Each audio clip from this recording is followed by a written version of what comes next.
Okay. Hey everyone, I think we got good audio out there. Welcome to the March 19th, 2024 BOT meeting. Thanks for being here. And we'll go ahead with the roll call.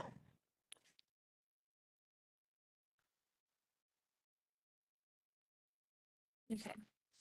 Mayor Billy, Here. Mayor Pro Tem Mahold, Here. Trustee Corvalon, are you online? She will be All right. We'll note for the record that Trustee Corvalon will be joining us shortly. Trustee Coombs Ismail, are you online? There he is. Here he is. And Trustee Corvalon. Trustee Coombs Ismail and Trustee Corvalon just joined us. Trustee Miller, Here. Trustee Severs, Here. and Trustee Sterling. Here. Thank you. Thank you.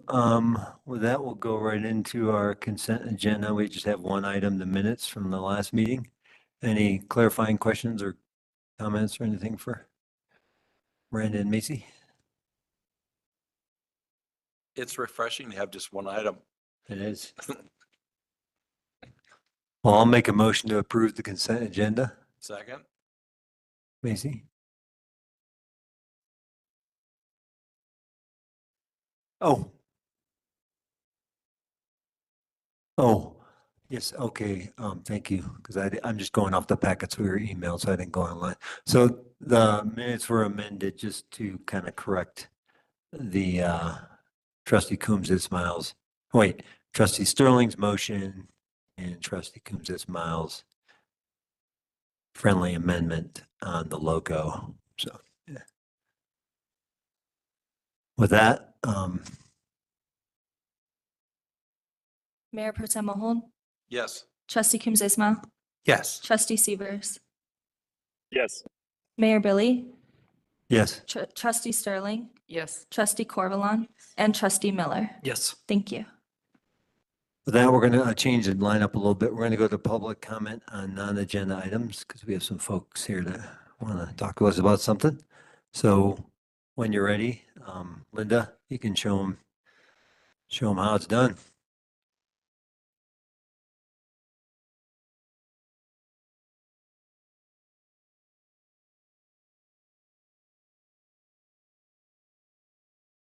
Linda Glasser, and I'm going to introduce Oscar. We're working on a project for local town government, and he is watching everyone in action, and he may have questions. They may be in a written form, or he might just spot you with questions. So I'll let Oscar talk to you.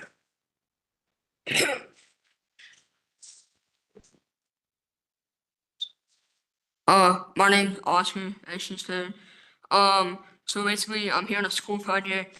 I'm taking something from you guys' agenda, and I'm going to write about it and push the issue again. So I'm just gonna kind of be here, listening and writing about you guys' stuff. Thank you. Thanks, Oscar. So they might have questions. Oh, Does anyone have questions for Oscar? What is the class that you're taking? world government, And which school are you at? Monarch High School. Thank you. Awesome. And Oscar, is there a particular issue or subject in local government that you're really interested in? Not really. No, you're just kind of exploring and seeing what Yeah. you might be interested in? Yeah. Gotcha. How old are you, Oscar? I'm 15. So 15. So what kind of things as a 15-year-old, what kind of issues are you kind of worried about or even excited about in the world? Well, let's say for starters, like up here with my disability, some of the roads are kind of messed up, kind of cracked. I know to fix the roads like by the tunnel area, but other than that, the roads are pretty bad. But I get around okay up here. But I think it's pretty good, except for the roads. That's all my concern. Yeah, so to be able to access spaces, Yeah. right? Yeah, understood. Thank you. You picked a good night because we're talking about the multimodal transportation plan tonight, so. Okay, cool. Any other questions? What do you like to do in your free time? I don't really know. Any video games or anything? Yeah, I play- Yeah, what kind? I feel like Minecraft and stuff. Oh, it's a solid choice. Very well done. How do you like school down at Monarch? I don't like school at all. Okay, fair enough. You want to run for the board? What? Nothing. Yeah, we need that kind of frankness and honesty on the Board of Trustees. Thanks for being here, Oscar. It's awesome to have you. Thank you for having me. Thanks, Oscar. Any other public comments on non-agenda items? Folks online, do you have any public comments on non-agenda items? If nobody does, I've got one or two. I wanted to say thank you for the efforts of all of our town this week in getting the snow cleared. It was brutal. It was difficult. And so on Friday afternoon, for those of us that can join us, we're going to be over at Very Nice at 4:45 for a big thank you. We're setting up a potluck, so we're going to do a 4:45 thank you for the town staff that plowed our roads for the last 5 days. So cook something up, come on by, and we'd love to see you on Friday afternoon. One other thing, I've been using the electric vehicle a lot while ours has been in the shop. If you haven't tried it yet, take that one out for a ride. I was the first one to take it out after the blizzard. There was snow up to the back window.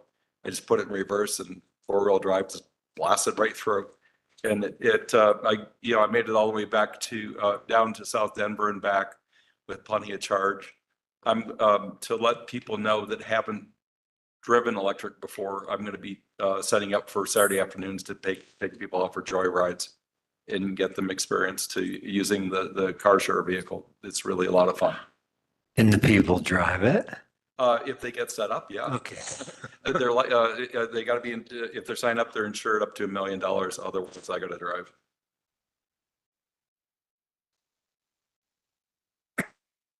Thanks, Tom.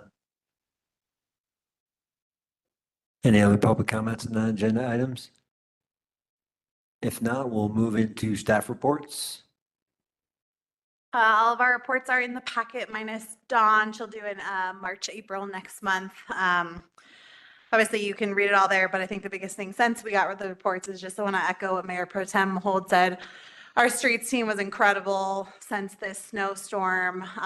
Worked 16 plus hours straight, pretty much nonstop, addressing the 4+ feet of snow, utilizing all of our different pieces of equipment. And I think they did just an incredible job. Obviously, streets took the lead and then parks and utilities supported them. But just want to give Josh a ton of kudos for taking a leadership role and really coming up with a strong plan for attack. And I know it was slow for some people, but I think they did a great job doing first kind of initial passes, then coming back through. They're still working on cleanup, but of course, team also needs some rest here, so likely won't see as much movement out there, but our team is around to support and they're incredibly responsive. That's also, I want to give Josh a lot of shout out because he returned every phone call that he received, responded to every email that he got on top of being out there and doing the work. So definitely huge shout out to the streets department, Public Works as a whole, and really thanks to having an event on Friday. I think that'll be really fun for them, but just want to applaud all of their effort. Also wanted to say thanks to, there were a lot of private sector people, including Trustee Severs, who climbed onto their equipment and spent just as much time, not quite as much time. Jesse never started before 11.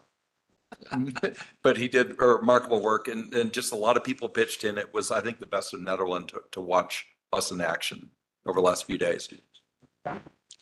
Also, a lot of citizens that kind of stepped in as well when people were stuck or whatnot. A lot of folks got their shovels out and were helping dig people out of their cars and whatnot. So good stuff. Yeah, we made a special round of cookies to take over to the machine building for all the streets guys, since they were working hard and breaking their equipment a lot too. Do another batch for Friday. Yeah. Any questions or comments on the staff reports? Now we'll move into BOT reports. Anything to add? Or questions for us? I wanted to, in my report, I talked about the food pantry finally going up this week. Keep an eye on it. We've got 4 walls up in a day. This is it's a form of modular construction. It was built in Louisville, brought up the hill, and the theory is that we can build faster in a short growing season. Not growing season, building season. What we need to prove out over the next 3 years is see how the building holds up in a fairly harsh environment. But it's under construction. We'll be occupying it soon. At which point, food pantry will be vacating the West Wing, and then we'll have another agenda item in front of us.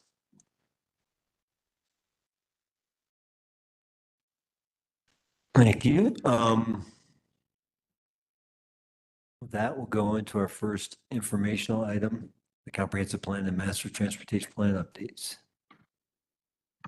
So tonight we have representatives from Fear and Peers, which is the consultant working on our multimodal plan, and SE Group, who's working on our comprehensive plan, and both of them are going to give updates. And I believe we're starting with Fear and Peers, but maybe Carly, you can confirm that for me. Yep, that's correct. I can share my screen. Yeah, please. Great. Can you all see the presentation? We do. Yes. Great. So I know you got a brief background from Aidan on the transportation plan, but to give you an update of where we've been so far and where we're going, I'll provide a quick project recap and then a summary of the existing conditions assessment that we've completed, as well as the community outreach that we did in November and December. And then based off of those existing conditions analyses and what we heard from the community members, the vision and guiding principles we've developed for the transportation plan, and as we dig into recommendations, give you insight into the next steps and what to expect over the next 6 months. So the goal of a transportation plan, it's a long-range plan. We're looking at a multimodal perspective. So how to reduce congestion, improve safety and multimodal transportation options. So there are 4 phases of the project. So we'll summarize phase 1 and 2 here, vision and guiding principles, as well as existing conditions. We are digging into the recommendations right now, infrastructure, as well as programs and policies. And then we'll be developing an implementation strategy and roadmap. So there are 2 phases of outreach as a part of this effort. As I mentioned before, the first phase was completed at the end of 2023 as a part of the existing condition snapshot, and then we'll come back to the community over the summer to present the draft recommendations to get feedback and are in line for a fall completion of the plan. So there's lots of existing conditions data that we've developed in a report that's on the Engage Nederland website. I've just provided a few snapshots here of some of the data that we found interesting, but there's lots to dig into. So definitely don't hesitate to look at the full memo.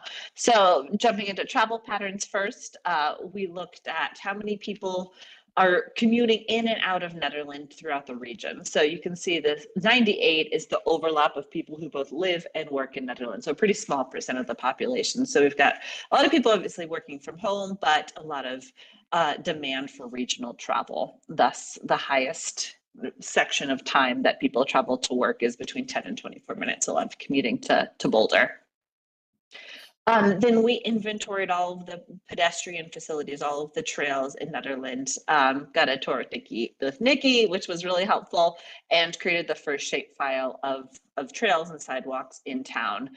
That's provided a great baseline and foundation as we begin to make recommendations about where to formalize trails and add new trails.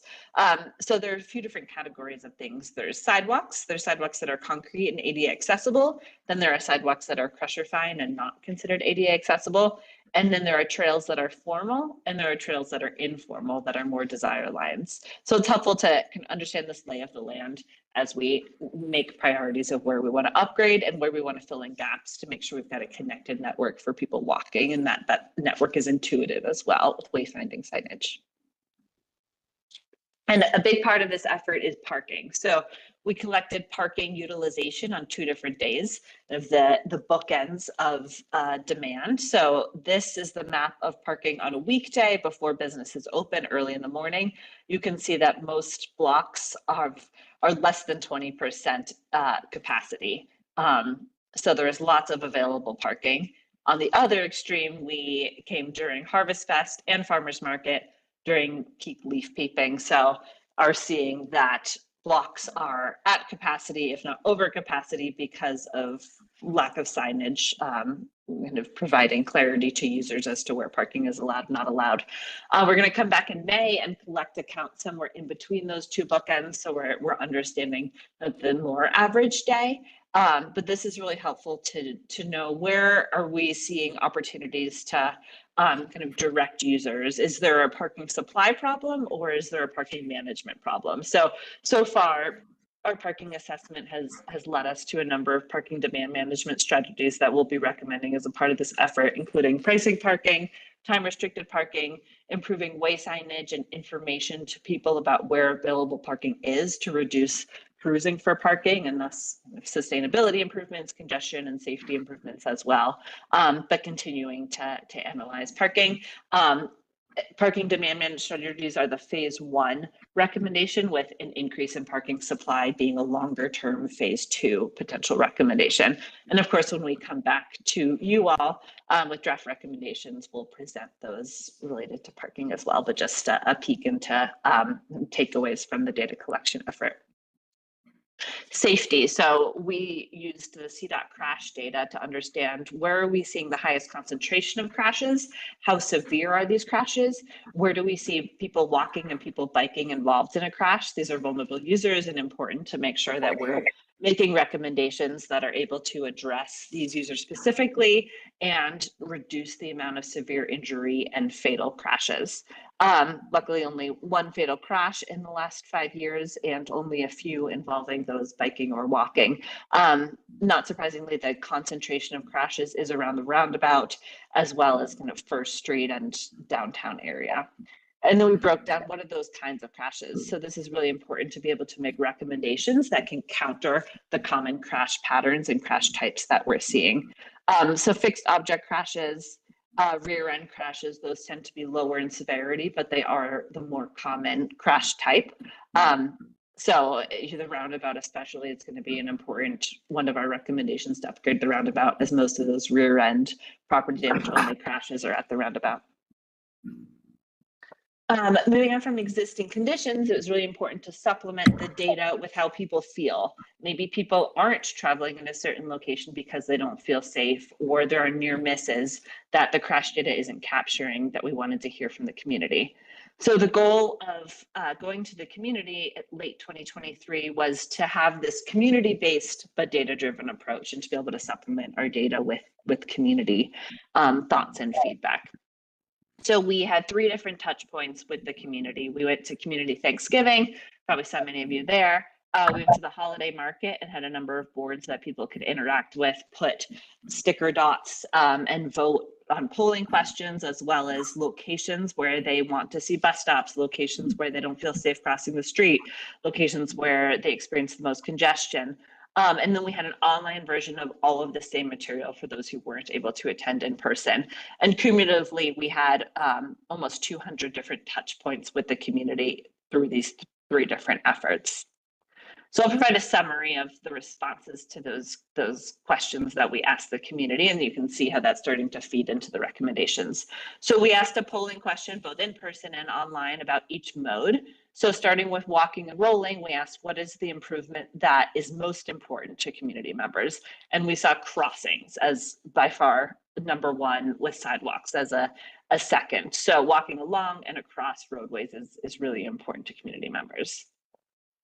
And then regarding bicycling, more places to bike. And so as we think about on-street bike facilities and if they're appropriate in Nederland, I think the important part here is that people want to be able to bike to destinations, and given low speed and low volume roadways, sharing the road with vehicles is an opportunity too for people biking to be able to access destinations within Nederland, and then bike parking as well. And then driving infrastructure, Oscar hit the nail on the head. Road maintenance is important. So yes, echoing Miranda's thank you to the team. This is snow removal is a big part of this, and in the summer potholes, continuing to stripe crosswalks to ensure that pedestrians feel safe as well. And then parking was second. So these are going to be important parts of the effort. And then transit. So more frequent transit. This is referring to the NB, of course. And then improvements to bus stops. So real-time information. There was a lot of lack of awareness or understanding of NB and its route and schedule. And so just educating the community and providing increased transparency about route changes or folks were curious about changes to the app and purchasing a ticket as well. So we're working with RTD, we're working with Mountain Rides, Boulder County on the Hesse shuttle to understand comprehensively how can we improve transit within Nederland and to Nederland from throughout the region as well. And then lastly, those dots on a map, whether that be the online version or in person, we made a heat map of where do we see the most concentration of comments. Unsurprisingly, the downtown area on 119 from the roundabout kind of all the way down to Big Springs Drive was the highest concentration of comments from the community. And then from this existing conditions assessment and community outreach, we developed a vision statement. So I won't read this whole thing to you, but some of the key concepts here are safety and accessibility. And that really gets at the equity component. So people traveling on all modes of all ages and abilities, ensuring that they have transportation options available to them. Sustainability is an important element of this, and ensuring that those transportation options are convenient, that they're reliable. And that's not just your private automobile, but that's transit, walking, biking as well, that those transportation options are accessible and that they're intuitive to users as well. And that we're continuing to think about innovation and how transportation is changing and technology is changing, and that Nederland is considering these evolving trends in transportation and new technologies like your new electric vehicle, your fleet vehicle. And then we have a number of guiding principles that more specifically build off of this vision. So as we're developing recommendations and as Nederland's implementing these recommendations following the MTP adoption, that you are looking back to these guiding principles and ensuring that you are continuing to move in the right direction that we've established and that the community has supported. So next steps of this effort are to continue to hone in on recommendations. So on the sidewalk and trails piece, identifying those gaps, upgrading informal trails, and then prioritizing that list of sidewalk gap completion and trail upgrades. On the transit side, working with our partners that I mentioned earlier to understand how we can improve frequency and coverage in Nederland. On the vehicle side, upgrading the roundabout, we're doing an analysis to consider signals at a couple locations just to see if that improves congestion, but really want to make sure we are within the community character and have community support. So balancing and reconciling the character of the community with the overwhelming feedback we've heard about congestion in town. Parking, talking about those parking demand management strategies, as well as increasing supply. And then lastly, programs and policies, things like maintenance, things like wayfinding and benches and other supporting amenities that need to pair with infrastructure in order to create these multimodal options for people. So we'll develop draft recommendations. We'll come back to the community in the summer, to you all as well, get feedback on recommendations, then finalize the plan in the fall. Any questions? I know that was a lot of information. Yeah, this is Trustee Mahold. On the next steps, there's those bullets are pretty big items. Any particular order you're going to take them in? And will you be doing interim reports between now and the fall? Yeah, so we've been working on them all concurrently as of now. So we have collected traffic counts. So we're building out the network in our model to be able to analyze the vehicular element of things. We started to develop those parking demand management strategies. We've had conversations with peak-to-peak transportation, Katrina. I've been working with Nikki on upgrading sidewalks. So we're kind of working on all of them concurrently and moving them all forward at once. There will be a prioritization element of the plan where we, Netherlands has limited funding, prioritize recommendations of the plan to identify what the town should implement first as funding becomes available. And then we'll be coming back when the recommendations are still in draft form. So before the fall, so that we'll have a draft report, but we'll also have a number of presentations. We're going to, I think, 4 different advisory boards, DDA, you all, and we've got a task force as well where we're presenting those draft recommendations before we hone them all and put them into the draft plan, which will then get comments from the project management team and then develop a final plan. Thanks. Are you guys taking into consideration the addition of a possible second bridge and how that might impact traffic flow if we decided to either do one ways in, over each different bridge or not? Yeah, thanks. That's a great point. And a sub bullet that is missing here is the bridge. So building off of the work that's been done to hone in on the final location, and then to help determine if that bridge should accommodate vehicles just during emergencies or all the time. And then depending on the answer to that question, coding into our model vehicular flow across that bridge if it's determined that the community is in support of having the bridge accommodate vehicles every day. So kind of starting with the question of location and accommodating vehicles and then moving forward with the analysis from there. Is that the kind of thing where you guys could run some models, like put in, a couple of the possible locations for the bridge and you guys could run some models and see which might be more effective? Yeah, so the model is able to tell us delay primarily. So depending on what you are interested in reporting out, I think on the bridge locations, the challenges are related to property and grading a little bit more so than circulation. But we certainly can look at circulation patterns, impact to volume, travel time, and delay in multiple scenarios of bridge location.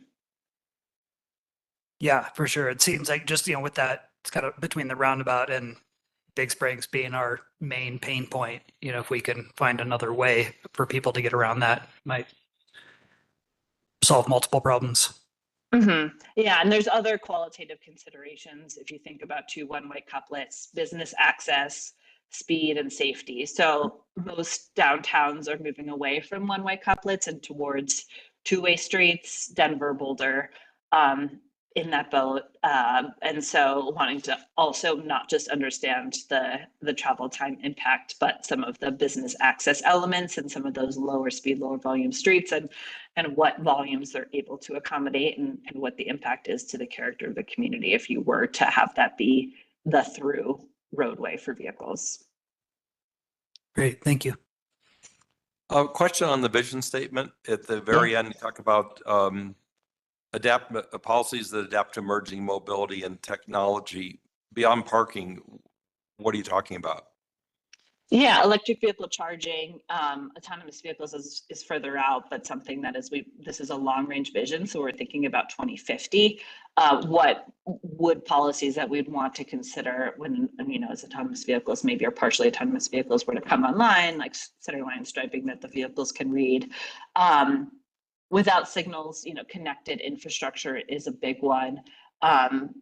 But actuation of the new RFBs that are coming to cross 119, so being able to sense pedestrians so they don't have to push a button. Those are some examples of kind of what we call like smart technology. So creating kind of the improvement of efficiency through technology, as well as improvements in sustainability, like charging stations. Right. And then parking was a big one that you mentioned as well, as parking availability and real-time information. And then on the transit side, we saw the number 2 vote was for real-time arrival information. So potentially kind of signage at the RTD station about when the next bus is coming. Amen. That'd be great. Anybody else from the board that Yeah, I have a question.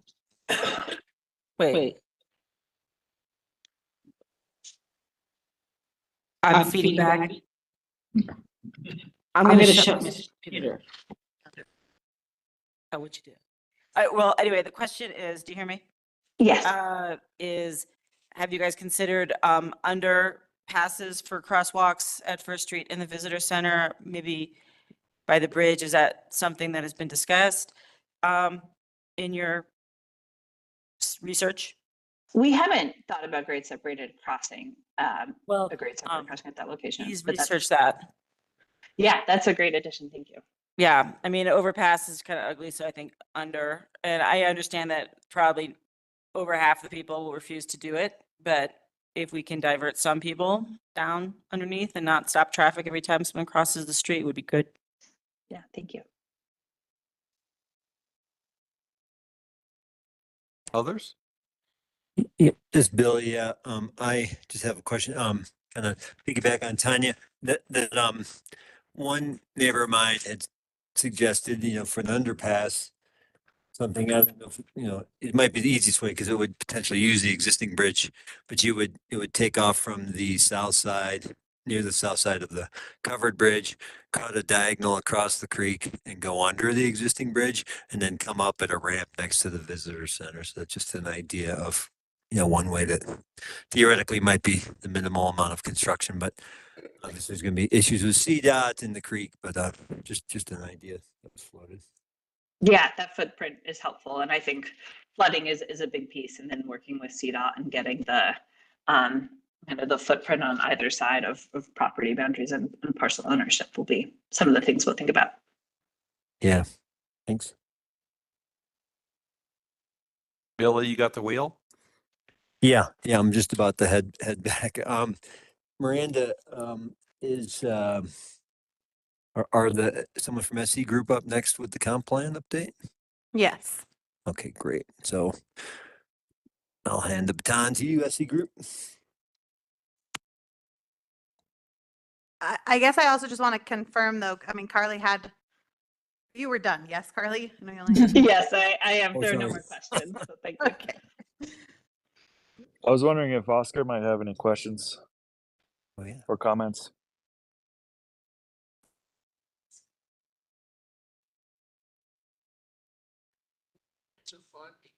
He said he's good so far. Yeah, I mean, I think a lot of this presentation confirms what we kind of all live on a day-to-day basis. So I think that's why we're not particularly surprised by any of the findings so far. But I look forward to see what more comes out of this study in the future.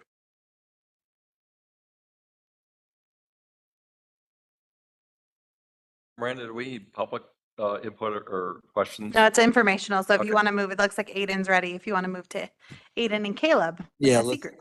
let's move to SE Group, please. Hi, everyone. Can you all hear me? We do. Perfect. Okay, whenever I join this platform, my video gets all laggy, but at least you can hear me. Thank you so much, Carly, for that great update. I do not have a beautiful presentation included here. In the agenda packet is the results of our engagement this far. Backing up here for a second, after all the shout outs on the snow removal, I just also want to add, how grateful I am to both Pierre and Miranda, who really helped our team pivot last Monday when we were hoping to have an in-person event on Wednesday and ended up switching that to virtual. We were all looking at the weather and I wasn't sure if I was ever going to make it home. So I'm really glad that we ended up going virtual and keeping everyone off the roads as much as possible that evening. I'll get to the kind of results of that in a second here. But going back to the information in your packet, that is results from the open house and the online survey. So the open house was held late January, maybe the 23rd. We had about 40 attendees, and the same questions were asked on an online survey, which got about 200 responses.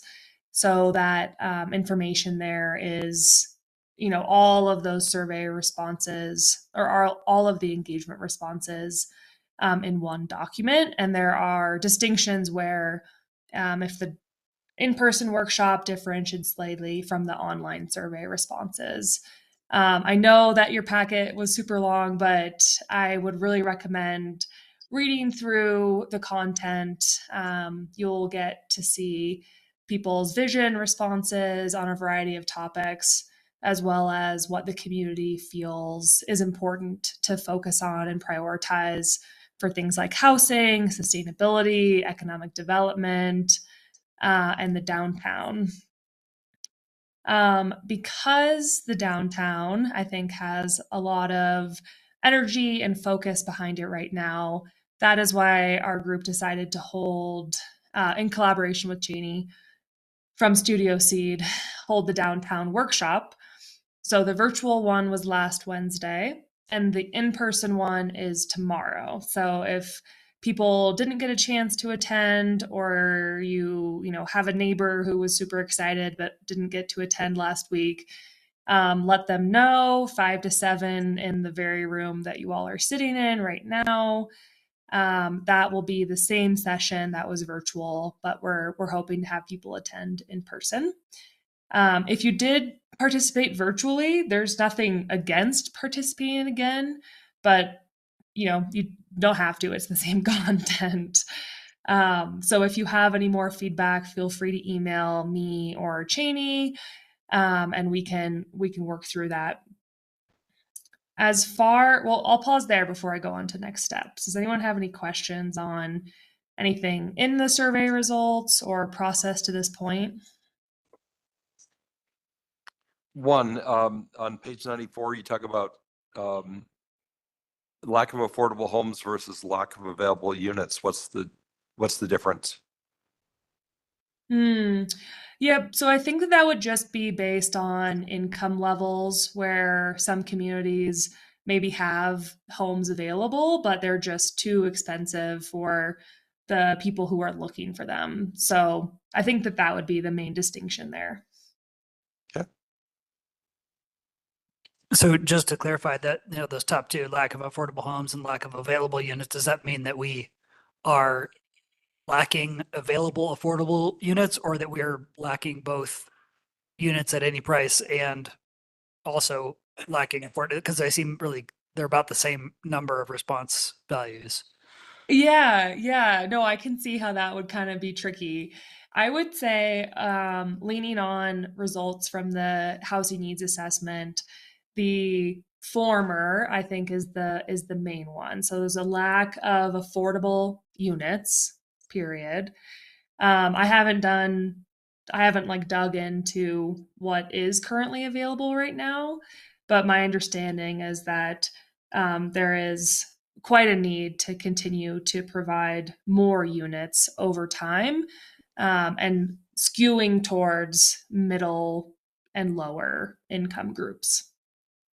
Yeah, this is Trustee Sterling, and just to clarify, in terms of what exactly the housing study said, it's an appropriate target for new sale housing development ranges between 50 and 110 units.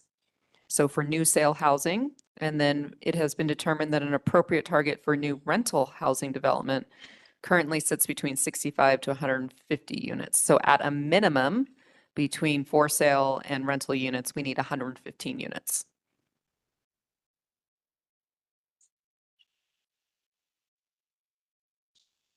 Thank you. One more question on, let's see, it's page 96. It's on housing types. Last night at a campaign event, we were asked a lot about types of housing, and tiny houses became a topic, and I don't see anything like that on here. Did that perchance make it into other write-in, the 8.3%? Isn't that one of the pictures in the bottom left-hand corner? It's a tiny home village. At least that's what I thought it was. But I'm talking about the survey. What page are you on? I believe that was 92. Let me go back. It was 92 when it's showing the pictures of the different types. Yeah. I don't think we, in the survey, I don't think we tested on that. That's what it looks like. Oh, I see. So that was just the visual test, not a written question? Is that correct, Aiden? Yep.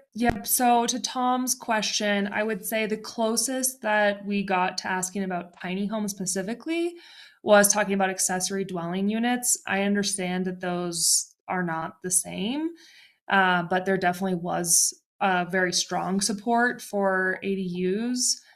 I'm just looking at the housing type question here for a sec. Small single family homes, senior housing, and ADUs were the most popular items. So yeah, we can definitely dig in more to the tiny home part, but yeah, that wasn't a specific choice on the survey. Okay, understood. Thanks. Mhm.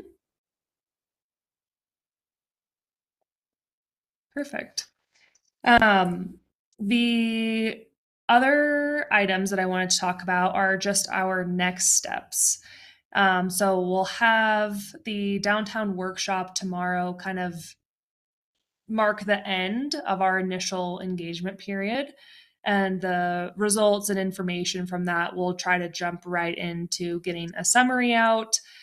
We can post that on the website and make sure that the board and other interested groups are notified that this summary exists. We will then be pivoting into a couple of focus groups. So in the background, when all this engagement has been going on, we've been doing a variety of existing conditions memos covering things like natural resources, housing, health and human services, all like the core chapters that you would think of are in a comprehensive plan. And I think that information paired with some of the findings from the community engagement really point to a couple of in-depth focus groups that are more related to the built environment. I think that those are the items that are really coming to the surface. You just heard a lot of great information from Carly about, transportation and public amenities, that all, sidewalks, flow, pedestrian environment really came up in our feedback as well. But I think we'll probably have a couple sessions that relate to housing and land use, economic development, and kind of how all those things work together. So we'll work with Miranda on putting those together. I would say probably May-ish by the time we're able to prepare materials and get everything, get all of our ducks in a row on all that. But yeah, so we'll have a couple more sessions. Those are more focused on exploring potential like solutions or recommendations, and not necessarily about hearing just general feedback from the community. So those will be a little bit more targeted, and maybe some like invite sessions as well. Cool. We'll see you in Mayish then. Maybe you'll melt out by then. This is Tanya. I have a question about your surveys and the public outreach. I think that the surveys can be a little limiting because there are ideas like multiple choice and they don't have a lot of opportunities for residents to offer creative ideas that aren't listed on there. So I think that for future surveys, or that should be a spot where people can type in suggestions. And I'm also wondering if there is a email pertaining to the Nederland Comprehensive Plan that people can write in with questions and comments. Yeah, thank you. A note on the open-ended responses is that for each section, there was generally opportunities for people to provide in, like if an answer wasn't available in the multiple choice. And I know that Caleb probably sifted through maybe 100 pages of both survey responses and open-ended text. So that certainly was something that we heard from. So you're right, absolutely. We want to hear about those creative solutions. So if you feel like there's something that maybe didn't have an opportunity to get voiced. We're happy to hear that. But we did also get a lot of open-ended responses as well. The other item that you asked about for the for the email, Peter, or is Peter on right now? No, he's not on. Okay. Miranda, on the website, the Engage Nederland, is there like a specific place? I'm happy to give my email, but if there's like a place Yeah, on you can leave comments on Engage Nederland. And is that what you're talking about? Sorry, we're trying to fix it. Yeah, that's good too. So we can tell people to log on to Engage Nederland. Yep. And then click the comprehensive plan. And then from there, they can leave ideas. Yeah. And then this group will read it, is what I assume. Yep. Okay, thank you. Yeah, thank you so much. Anything else on survey, engagement, feedback, next steps?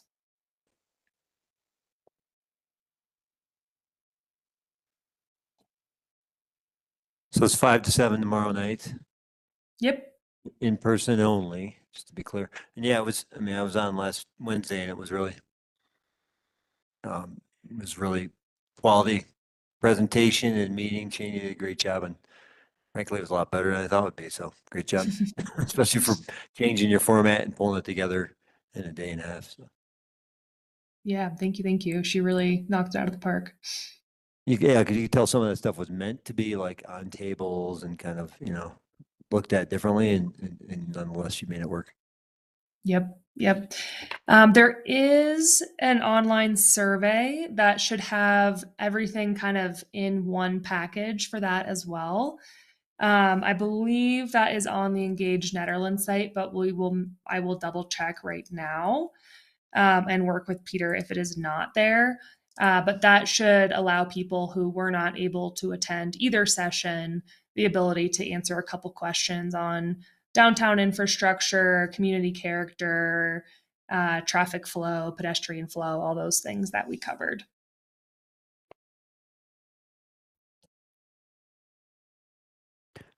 Thanks, Aiden. Yeah, thank you all. I might kind of lurk in the background just to have some awareness on what other things are going on in town. But yeah, I will see you all potentially tomorrow. Sounds great. Yeah, the next presentation on grants probably will be interesting for town plan folks. The roads are clear. You can make it up tomorrow just fine. We'll get home. With that, are there any more questions for either of our SE group or Fair and Peers? If not, we'll move on to the 6.2 Town of Nederland grants update with Miranda. All right, so quarterly, I will be bringing forward a grants update. And so trying to decide the best way to do this, and ultimately opted to split it into the grants we have, the grants we're partnering on, and some of the grants we have our sites on. So happy to I'm just going to run through each one of these one at a time, and I can answer questions as we go or towards the end. So first things first, these are all just in alphabetical order. No method to that madness besides putting it in alphabetical order. We have American Rescue Plan funds. We've had those since COVID. There was a first tranche of funding, and we're now in the second tranche of funding, where there's 189,342 left in ARPA funds. When you went into your 2024 budget, you already decided how you wanted to allocate those funds. So you have $40,000 as a match to broadband, because they were awarded that capital project fund for broadband. That $40,000 will be allocated to Maverick Broadband to support with in-house direct consumer installation. You set aside $25,000 to support and bolster nonprofit services. We're working on an application process to bring forward to you in June for you to review and approve, and then we will release. We have $124,000 and some change for housing. Of that, so far, you have committed $5,000 as match funding for the local planning capacity grant for the multi-jurisdictional regional housing authority. Gilpin County was awarded that grant, so that $5,000 has been tied up, but you have the remainder of the funds to use for housing related items. It's important to note that ARPA funds must be spent by December 2026.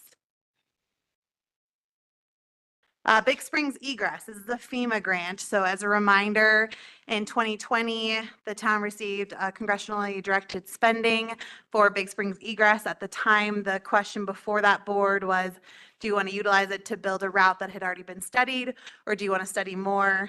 Ultimately, the Board of Trustees decided to continue to study. So that's what we are in the midst of. In February, JVA was able to complete their LiDAR surveying of Big Springs, and that's just used to create high-resolution models of ground elevation. They're now reviewing that LiDAR data to assess possible egress routes. Once the various egress routes have been identified, they'll then hold public outreach sessions to get feedback. We anticipate doing those probably closer to the summer. The deadline for this grant is June of 2025. However, in the strategic plan, our goal was to finish this out this year. And when we say finish this out, it is selecting a route while also being building out, doing a complete build out of that route. Real quick question, clarification on that is the idea of once we complete this phase of the grant to select and design, the idea is then to go and get phase 2, or what we would call phase 2, to actually hit shovel to ground and build. Correct. Okay. Yep. So, I mean, you could try congressionally directed spending, or you could look at other funding sources. I mean, the big thing is you'll have a shovel-ready plan, which is something we've never had for Big Springs at this point, and that makes it hard to fund. So that's the goal here, is to be shovel-ready by the time we're done. Thanks. And this, the deadline for this grant being June 25, that's just for the planning phase, not for, Correct, just for planning. And there's approximately 700,000, a little less, dedicated to planning. JVA came in significantly under that and anticipates, but that is what is allocated for planning. Just a quick typo. It says 699 million. Oh, Yes. I know that's not correct, but I just thought I'd point it out. It's a little extra money. A little extra would be amazing. Yeah, agreed. Comprehensive plan, obviously Aiden just went over that.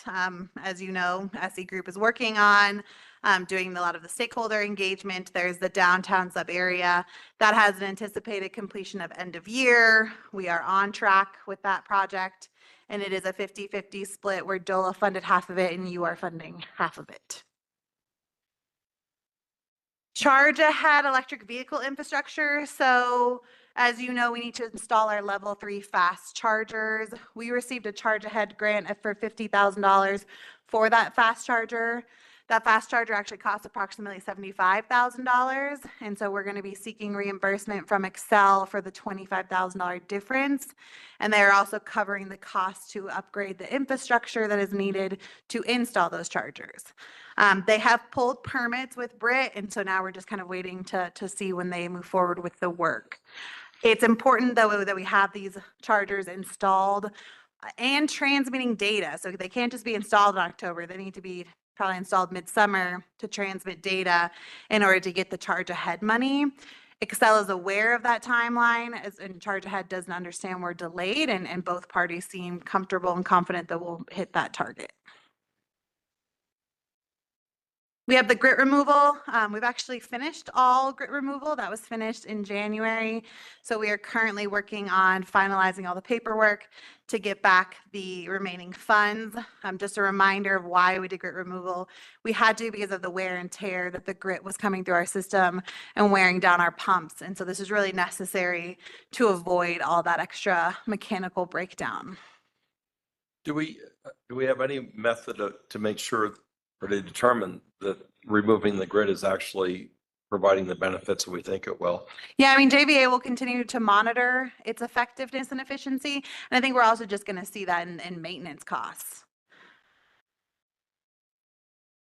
We also, Carly talked about our multimodal transportation plan, completed the outreach phase 1, as well as their analysis of existing conditions. They're working on the developing and prioritizing of recommended policies, projects, and programs.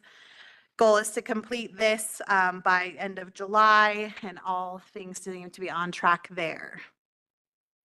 And this is a grant that the DDA helped to share match funding on.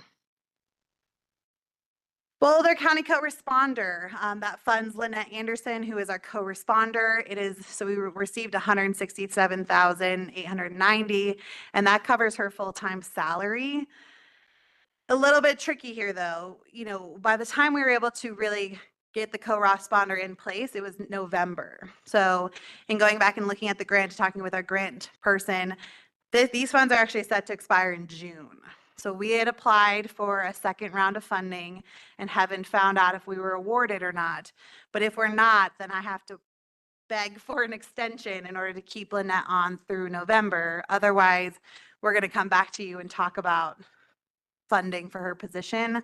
Boulder County is aware that we don't want to lose a co-responder, but they of course can't take on her salary on their own. And so if we get to that worst case scenario where I either can't get extension of current funds or don't get the new grant, I would like to come and talk to you about possible cost share or other opportunities for funding the co-responder.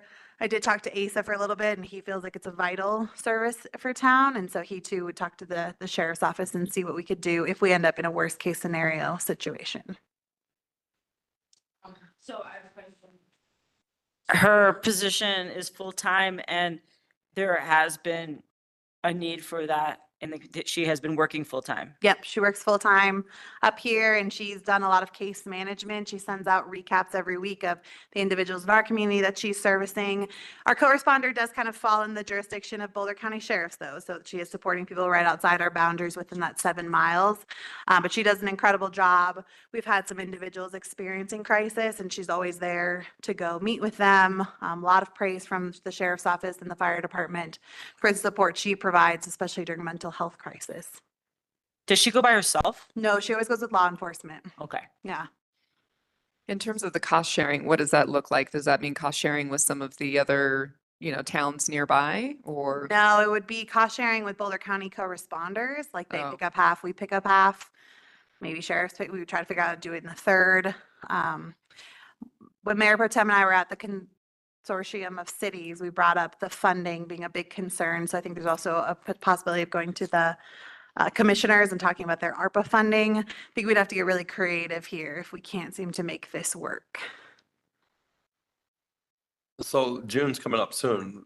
We probably have to do this pretty soon. So I have it slotted to come to you in May if we end up in a worst case scenario situation. Yeah, So but otherwise. I should know by April if we got the grant. If not, then I'm going to turn back to our grants person and say, well, how, I need to file an extension then and at least get us through November. We always knew we were going to have a gap of a month. And I think we need to really kind of assess that when we get towards the end of the year financials. Is can Boulder County Sheriff's budget pick that up, because they obviously still don't have their full team yet. So there's some savings there. So I'm hoping that we end up having that conversation is like, how do we fund one last month versus how do we fund her for 6 months? Just prepping you now for the situation there. But it sounds like we're getting pretty good value out of having Yeah. her. Yeah, it's great. And, we obviously saw our neighbors, Gilpin County just got a co-responder and in many ways kind of just mirrored what they knew to be a successful program. I met with their commissioners and shared with them our program, and it was nice to see that they adopted their own. They didn't do it through the same peace officer mental health grant. They have other funding, but it's a priority kind of across the peak to peak. Safer Main Streets. So Safer Main Streets is one of our transportation related projects. It is the improving of the pedestrian crosswalk between First Street, the library and the RTD parking lot, as well as from the visitor center to First Street. Those are signalized crosswalks, as well as replacing the existing crusher fine on the north side of the highway by the library. We received funding from Dr. Cobb for this, and then the DDA kicked in a match. There have been some significant delays with this project, with both the sidewalk and crosswalk projects.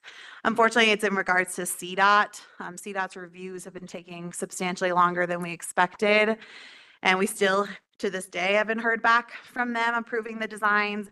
And unfortunately, in that delay, it made so our environmental studies are now expired. And so now we need to go up and get new environmental studies. JVA, Nathan Scalick, is our project manager on this, and he is working on trying to get confirmation from CDOT that we can have their approvals in these new environmental studies done by the end of April. which would allow us to go out for contractor bid in May and complete all the construction over the summer. We did get an extension because of all these delays till May 2025, but our hope is still that we can have these sidewalk or the crosswalks installed by summer 2024. How many delays have we done now? This is our third extension Thanks. for both TIPS and SMS.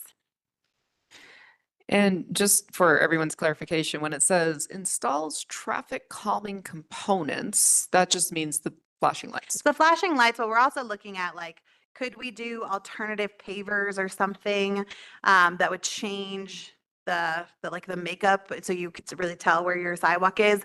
The challenge is CDOT's plowing operations.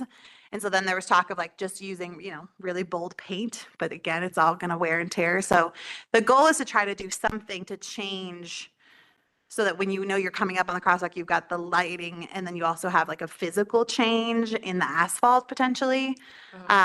But those things are, we're not trying to delay the whole project over pavers. And so I think we're at a point where we just want to move forward with the signalized crosswalks and paint it, add the lines and know the lines will disappear in probably one winter and move on. Is there room to do like a curb island? I've seen a lot of the ones where there's like a little bit of a median island just in the spot where the crosswalk exists. I don't think the roadway is wide enough and plowing operations. Yeah, Plowing is the thing. Yeah. The environmental studies that we're going to have to redo, is that an additional cost that we haven't accounted for? No, CDOT supports with that. It's just that they expire I think it's every 6 months. So we got to do it again. Okay. Yeah. And curb extensions are not a possibility for those crosswalks? No, but also CDOT CDOT's doing their own sidewalk expansion project, in which case they're going to do some of their sidewalk repairs. So we're not touching the sidewalks because of that. Gotcha. Plus the grant, it's not really for the sidewalks, so. Yeah. So that's where we stand on that one. And I'll get to the other one in a minute, but let me get to digitization project. So we received $3,000 to digitize records. $3,000 doesn't go very far. So we have opted to contract with Karina, who is our administrative assistant, who will do this project outside of her regular working hours. It will get us approximately 100 hours of her time to work on scanning. However, SIPA did let me know there's a possibility for more funding, which we're exploring because we would love to just contract this out to a third party to do.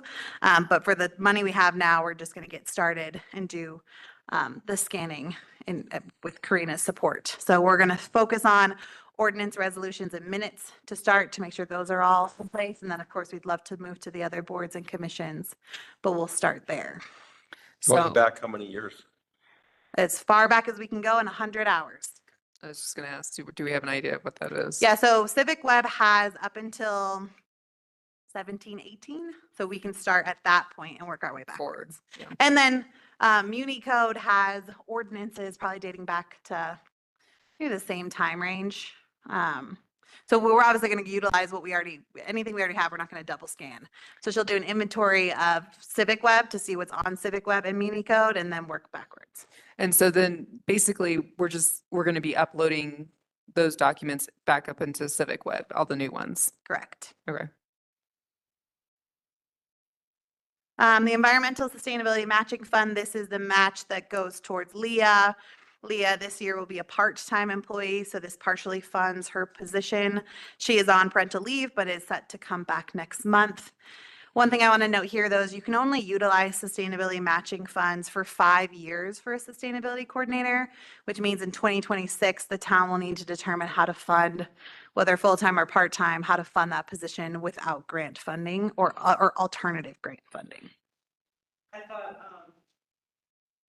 I thought that we were adding a sustainability fee to contractors and Yes. building permits. So that's the other half of this. Ah, So this is half, and then the other gets funded with that sustainability and permit. gotcha. And if that goes well, as we're anticipating, perhaps it could fund the full position. I think we just have to find out this year how that goes. Okay, thank you. All right, transportation improvement project. My notes are pretty much the same here. This is the sidewalk from RTD down to First Street. Same delays. CDOT design has created delays. Excel also added to these delays. If you recall, we had to move the electrical poles from the north side of West First Street to the south side. Otherwise, we would have a pole right in the middle of our sidewalks, and that took forever. So they finally got the work done last year, but we've been probably working on that for 3 years to get them to move it at a cost that where they covered the cost of that. Again, because of the design review delays, there are environmental delays, so we have to have those studies redone. Nathan, we have the same grants manager for both projects, and so luckily we're only talking to one person, but we really just need them to sign off on these designs so we can go out to bid in May. Our hope is that if we can go out to bid, well, we have to bid them separately. Perhaps the same contractor will look to bid on both and can take on both projects. So we're doing it all at one time. But we did get the visitor center parking. We did get the visitor center, and we decided that the impact of the sidewalks was minimal, so that's why we went ahead and did that. But Jefferson is not going to be paved because the impact of paving Jefferson and then doing the sidewalks, we're going to rip the entire pavement up to put in the sidewalks. So Jefferson will come after the sidewalks. The town paid for that. The DDA paid for the Yeah, visitors. so that, I thought the grant. That was their match. So the DDA matched under, no, I'm sorry. Yeah, the DDA did the visitor center as a part of their contribution to this project. How much did they kick in? Do you remember? Not Don't look it up. Not off the top of my head. It was But like I can find it. over 100. Yeah, it was, approximately $100,000 to pave the visitor center. And they paved the visitor center and a little bit of West First. Worth every penny. Yeah, because Excel ended up doing like really ripping up the asphalt, and they just put kind of crusher fine in, and they basically told me that's how it was going to be, and so we extended our paving to cover that. The tourism management grant, obviously you at your last meeting, you voted for a logo and a creative identity campaign.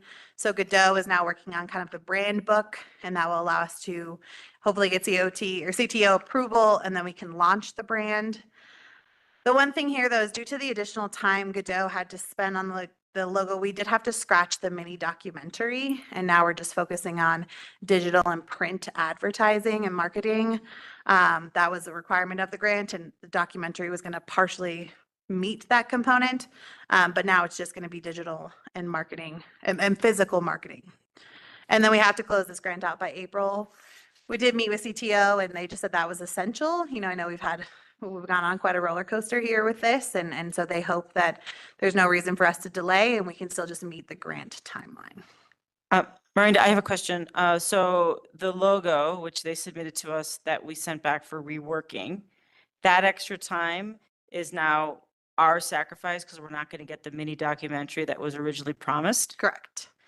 Why would that normally in any sort of job, if the contractor doesn't do the job adequately, So it doesn't worked.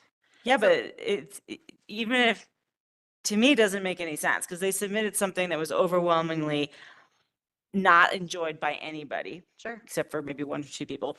And instead of realizing that they made a mistake by not showing it to us earlier, thus saving a lot of time, they now had to spend extra time. To me, that doesn't seem fair. It's just another big X for Godot, in my opinion. So I think the biggest thing is the grant timeline. There's not enough time to do a mini documentary. And so ultimately as staff, we understand, I hear what you're saying, but I think if we have to pick our priority, asking for an extension on a grant that CTO is asking us not to ask for an extension on for a documentary, it doesn't. Yeah, it's fine. I don't know. I don't think the greatest use of this last month that we have. Right. And we wanted some additional work just to get all the entire creative brand, cleaned up, ready to go. We figured that was better use of time than the video. Right. So But in the end, in my opinion, Godot didn't fulfill everything that was on their checklist because they ran out of time, not us. They knew the timeline. So that's all. Did CTO put kind of pressure on them to not do the documentary? Or was it just because of time, or was it also because it was just kind of a bumpy ride and maybe CTO didn't want that.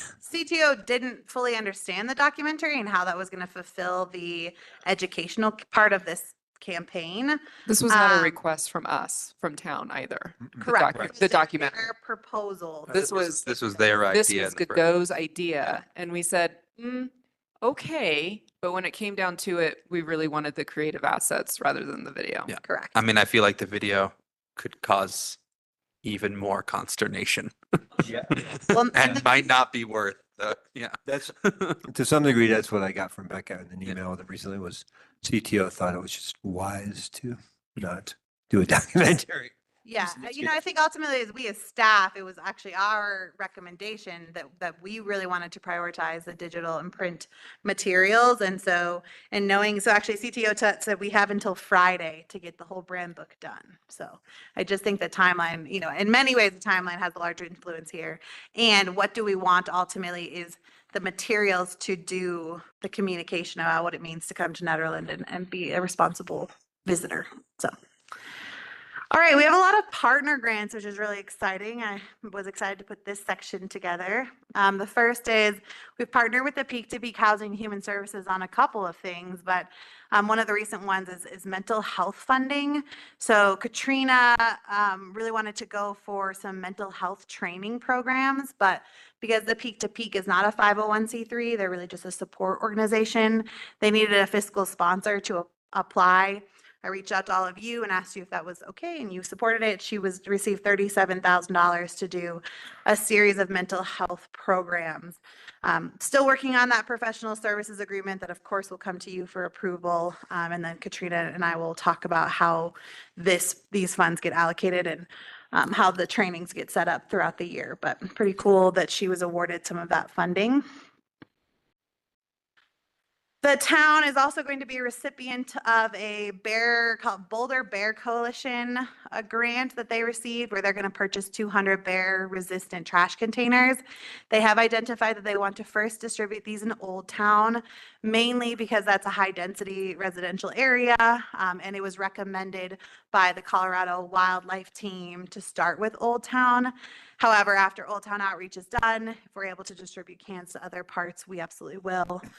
The great thing about this is they got the cans and they're going to do all the work. And so we're here to promote it. We're here to encourage. Is that a picture of one of the cans that the bear No, freaked out? that's a picture of a can you shouldn't have. Okay. And this is why you're going to get one. So they're going to assist with the distribution. So we're currently working with their team on just figuring out what size cans are appropriate, how we'll push this out. And we hope to actually distribute them in the next couple months. Our ask, of course, is that, you know, people take them if they're going to use them. It's a big thing, but also understanding the value in using them. But cool program that Zero Waste Subcommittee actually connected with the Boulder Bear Coalition. And Larry Tassaday took the lead on this, and that's why we have this funding.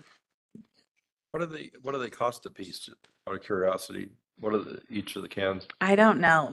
I actually don't even know how much they were awarded. I tried to reach out to them to get that amount, but didn't get it in time for this presentation. I imagine they're in the realm of range of $200. I spent $350. Yeah, I think I spent Well, and it's $270. interesting because they say that it's better to buy in bulk anyways, because the cost that you're going to pay for one is, pretty high. So. I mean, I just wonder if this could be a precursor to maybe some code around this particular issue. That's something that we kind of should mandate, that outdoor trash storage is in a bear-proof container. That's a great lead in for the discussion coming up next. And Jonathan Baumhofer, former trustee, actually was very passionate about wanting to see that code. And I did mention that to them.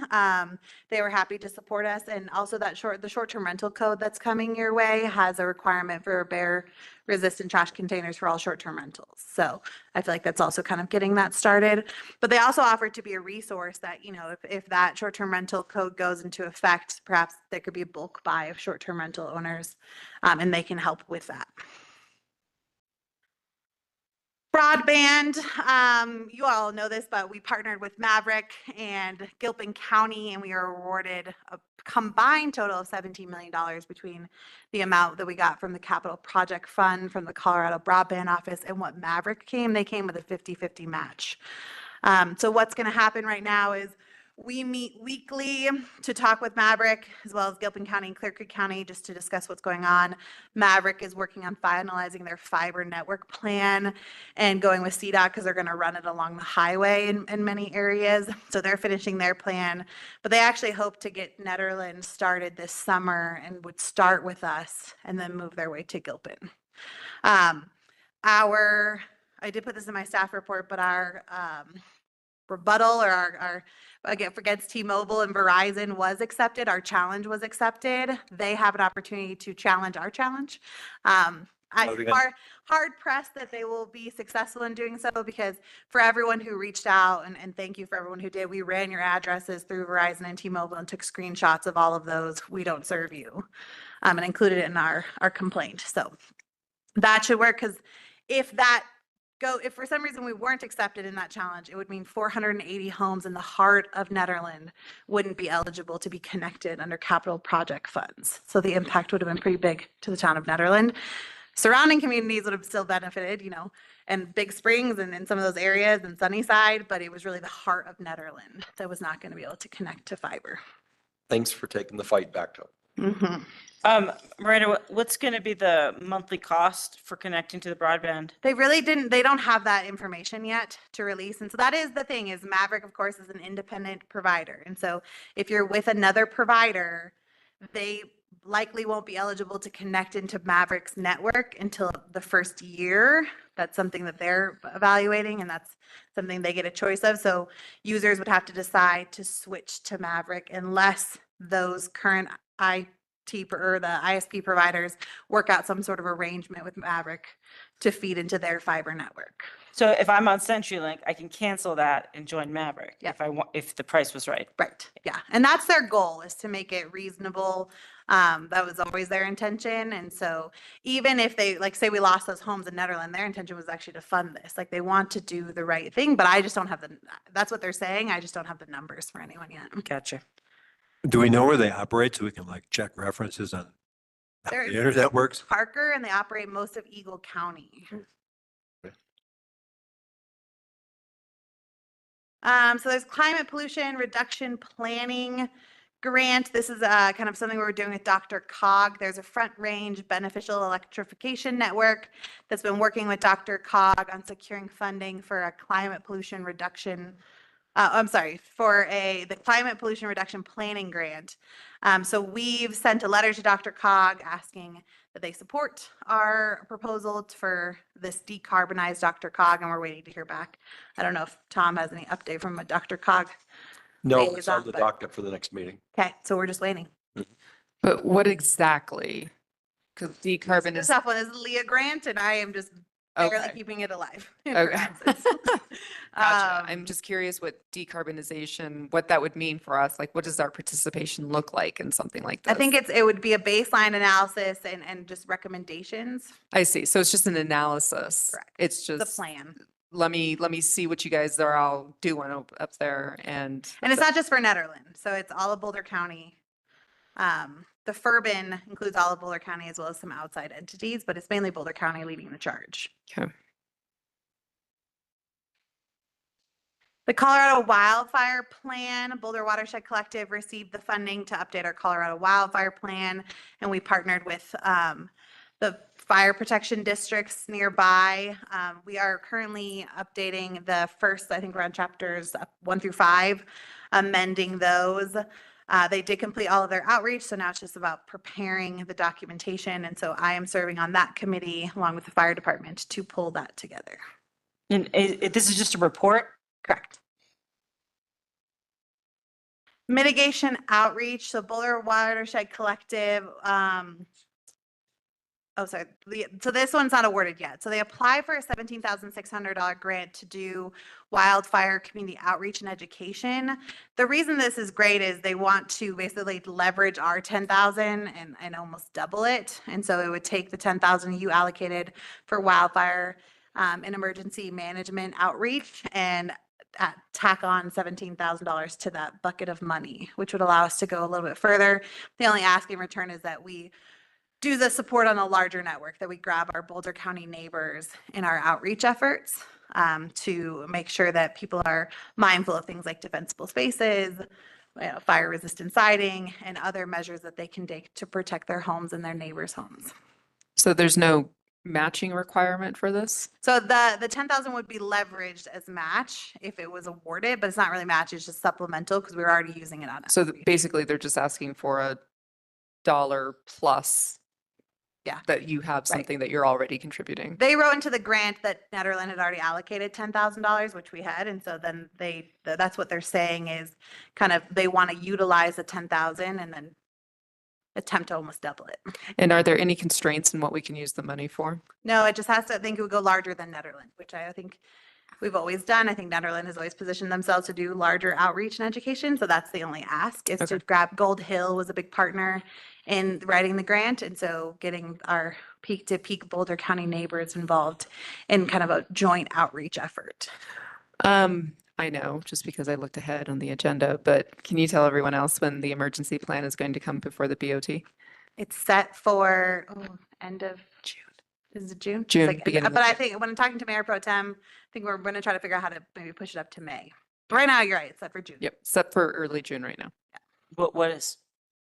So the emergency plan that's in our strategic plan that Troy's been working on, that's going to come before us for review. Will that be in time to implement anything before fire season kicks in midsummer? That will be fire season potentially. So I think it's important to clarify that an emergency operations plan just talks about what staff are responsible for doing in a fire. It's not anything more than that. It's an internal document. And I did offer, when I met with Mayor Pro Tem Hold, like we know what to do, but this document just outlines our emergency support functions. That's all an EOP is. Right. So it's not a mitigation plan, and that's actually the CWPP. Correct. Yeah. Which is Emergency another thing we're doing. operations, continuity of care, those are all internal staff plans. Right. But I know the request of the board is to see that, but it's really just going to tell you what are our roles and responsibilities in an emergency. But more importantly, that $10,000 that's going toward education, emergency preparedness, fire mitigation, potentially, perhaps the request is then what's the plan around that? Maybe we need, maybe an update or what that looks like from Troy in terms of a breakdown of where that funding is, that 10,000 is going and when it starts and what we can see as an output from it. Sure. Thanks.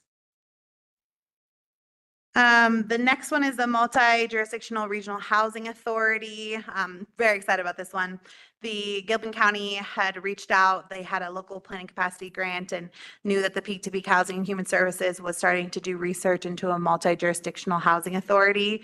They submitted a grant application to get a third-party consultant to really evaluate the feasibility of such a thing, and they were awarded the funding. So Lions also jumped in. So Lions, Gilpin, and Nederland will do a review of that. Of course, it is a study, but we need to kind of assess, could this work? How would it work? How would we implement it? Value of a multi-jurisdictional regional housing authorities. We aren't necessarily tied to the restrictions of Boulder County Housing Authority, and they're incredible partners, and they wrote a letter of support for this. And so they'll maintain great partners, but I do think there's a lot of value in a peak-to-peak housing authority. Clear Creek actually already has a multi-jurisdictional housing authority, but they're even interested if this one came to be merging theirs with the Peak to Peaks. Power and numbers. We're all working on housing over here. So once they're doing their necessary paperwork, and then once they're done, we'll engage in some regular meetings with them. Volunteer driver program, we were approached to be the fiscal sponsor for a volunteer. I just had one question, I guess, to back up, sorry. With the, yeah, thanks. So is there much conversation at all with, and I think you said something about with Boulder County commissioners, like Boulder County and the incorporated Boulder County being part of this housing authority, or at this point, they're just staying out of it, seeing what we do? Yeah, they're kind of just saying, just wanted to see what we do. It's hard because they're covered under Boulder County, and so it's not like they have their own jurisdictional authority. So I'm not sure what they'll do, but they supported, but didn't say they were joining in. So we'll see. I mean, I feel like we kind of snag them to just about everything we do unincorporated, but I'm not sure. Yeah. So the volunteer driver program, originally this was going to be a food pantry, but while they were going through some restructuring, Mobility for All reached out to me and asked us if we would be the fiscal sponsor. So I brought that to you and you approved it. So what will happen is when we get the grant funding, we will contract with the volunteer driver. So similar to like Leah, where last year, which is a pass-through grant that really funded her, we'll have a pass-through grant that funds a volunteer driver, and that person will receive supports, kind of some supplemental supports from town, and they will coordinate and execute a volunteer driver program. They'll use their own personal vehicles. And do you know, is this only for transporting people or would it also be for goods? That's a great question, and I'm not sure yet because they haven't reached out with any of the logistics. I feel like it would be good if it weren't just for actual human bodies. Yeah. Okay, I'll find out. So here's some future grants, and I actually have questions for you. So these things I would like to talk about. Congressionally directed spending is back out again. Last year, we applied for it for secondary bridge funds. We actually did get our application carried forward by both Senator Bennett and Hickenlooper, but ultimately weren't selected. My question really for you is, would you like to try again using congressionally directed spending, in which case the recommendation is 3.5 million? Yes. Yes, yes, yes. You technically didn't budget the match because we weren't sure if this was what was going to happen with congressionally directed spending. So obviously, if awarded, you'd need to sort that out. But if awarded, I mean, If awarded, it'd be worth sorting correct. anything out. So so Bennett's application is actually due this Friday. Hickenlooper's is due next Friday. I don't know why they're doing it separately. Oh, I thought there was supposed to be a joint submittal I thought so too, process. but Bennett's doing his this Friday. So I'm just going to do it for both and clean up our application because we did kind of rush it last time. So there's more to add, especially with all the stuff that Carly's been working on. So I can make it better, but I just need direction. Yep, please. At least you got my nod. Not a 4. Nodding. Okay. No, they just said, there's just other projects. Now, we have received feedback in the past that Nagoose did not carry forward our CDS application because he was, my understanding, disappointed that we didn't utilize the Big Springs money to actually build a route, that we utilized it to study, which is why he chose not to carry it forward. Economic vitality. The last couple of years, I've utilized this money. It's been always a varying pot of money to just give grants to businesses. We did it during COVID. We bought them PPE. Then we just started giving money. They called and said, you can't do that anymore. They loved it, but they're wanting us to utilize this funds for different means. The DDA is going to apply for it separately for some business support. The chamber is going to do some business support. So I feel like they're well supported. SAB has been really trying to find money to buy compostable or recyclable to-go materials because we are going to bring forward the plastic bag fee and the styrofoam ban. And so we want to help businesses in recognizing that those who are still utilizing styrofoam, that is a big cost to them. So what we'd like to do is ask for the 50,000 to either give out money to be used for that purpose or purchase that type of to-go materials or reusable bags to distribute to businesses. So I'm looking for your feedback on if you feel that would be an appropriate way to utilize those funds. I just want to clarify, it would be a plastic bag ban, right? And a paper bag fee. Yes, thank you. Okay. Plastic and styrofoam ban. Yeah. Paper bag fee. Yeah, and this is coming from the state. We are due to do this I believe June of this year. July 1st is when municipalities can start to implement their Yeah, ordinances. so this is coming from the state. Now, was there any other, besides this idea, were there any other ideas that you kind of batted around in terms of other options? I mean, the criteria is really limited this year, which I thought was interesting. I always believe strongly in business training and business supports. So I kicked that over to the chamber and the DDA, and that's their intention, is that we're all three going to go in with 3. Normally we go in together, and this year we're going to go in separately for business training, assistance, marketing outreach, but they were going to take care of that end, which seems like the appropriate vessel. Okay, so they're going to apply separately. Correct. And then we would be applying for this. Correct. Okay. I mean, I think that's the hard thing is like this grant can be used in so many different ways. And I was just looking at what are the things that didn't get funded recently. And SAB has tried, I think, 3 times to try to get this funded and have been unsuccessful. They've been trying since Garrett was our sustainability coordinator back in 2019. This 50,000 to provide grants to businesses to purchase items, was 50,000 kind of an arbitrary number? Is that the max that we can? That's the apply? max. Okay. What you do with the Boulder Economic Vitality Grant, they're going to cut it on you no matter what. So you Okay. go for the max. Like last year, I think I asked for 20 and they gave me 7. Yeah. Like you go for the max every time with this grant. I'm trying to reread this, but was there anything about education? Not just replacing items, but education potentially for either visitors or businesses. I guess that goes under the business training part, but regarding this, Yeah. there could be a potential that we could attach some sort of education to it. Absolutely. So Pi Partners in Energy and our Yes. Brendel Group is already doing some of the educational. And so we have got a few things going, but absolutely. I view this as being able Yeah, to I've just- provide and educate. Slide You that know, in that's there. the hope is that we maybe help a business float themselves to them when they can go and purchase it, you know, or support with bulk ordering or other things like that. I mean, I just think there's a huge doubt that we'll get $50,000. Yep. And so probably all of it will need to go towards the actual cost of transitioning everything to. Right, but if you say $50,000 and then you list multiple bullets under there, who Yeah, it knows? seems like, Maybe you know, they'll including, take pity on including us. an education component to our proposal might increase our chances. I just don't want to be held to the educational component if they don't give us the full amount. Well, if we ask for 50,000 and they only give us 20, we only have to do half the things. It's a very interesting grant. The report is like, did you do what you're supposed to do? And you're like, yes. I'm like, okay.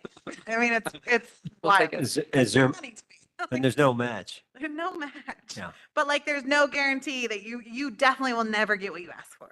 And Yeah. that's just Okay. which is why I always go for the max and let them tell me what they're going to give me instead. I'm nodding. There's a question. Okay.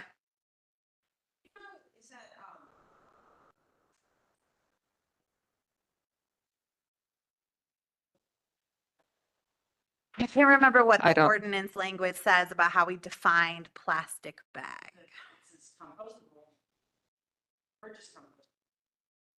I'm just curious. Yeah. The ordinance is coming to you in May. I don't remember off the top of my head how we defined. Yeah, I can't remember either. I mean, even compostable is Is- like it not necessarily compostable like at home. Like it might need to be composted at a special facility. So I guess it all depends on what we mean by compostable, what we mean by plastic. Yeah. Which you can debate out in your ordinance. And I think it was of the mindset of SAB that, you know, things like reusable bags are a better investment, right, to go toward it. Because I mean, that was the thing I even learned from Melody was even paper bags have such a huge footprint that we don't think about, sometimes even more so than plastic bags. And so. Yeah.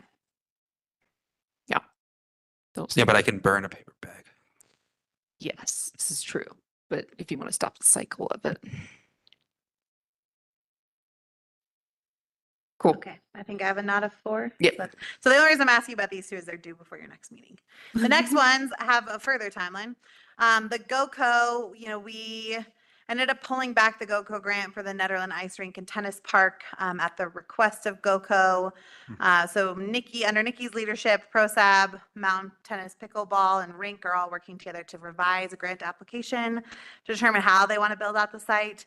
GoCo was a little bit vague about the building and then later was like, we don't fund buildings. And so that becomes really kind of the tricky part is whatever, if we want any sort of building rehab, it's funded entirely by the donations that they were able to raise and town funding. So once a scope and a budget has been identified, we'll bring this back to you. We don't know when the grant submission dates are, so we're probably 6 months out before coming to you.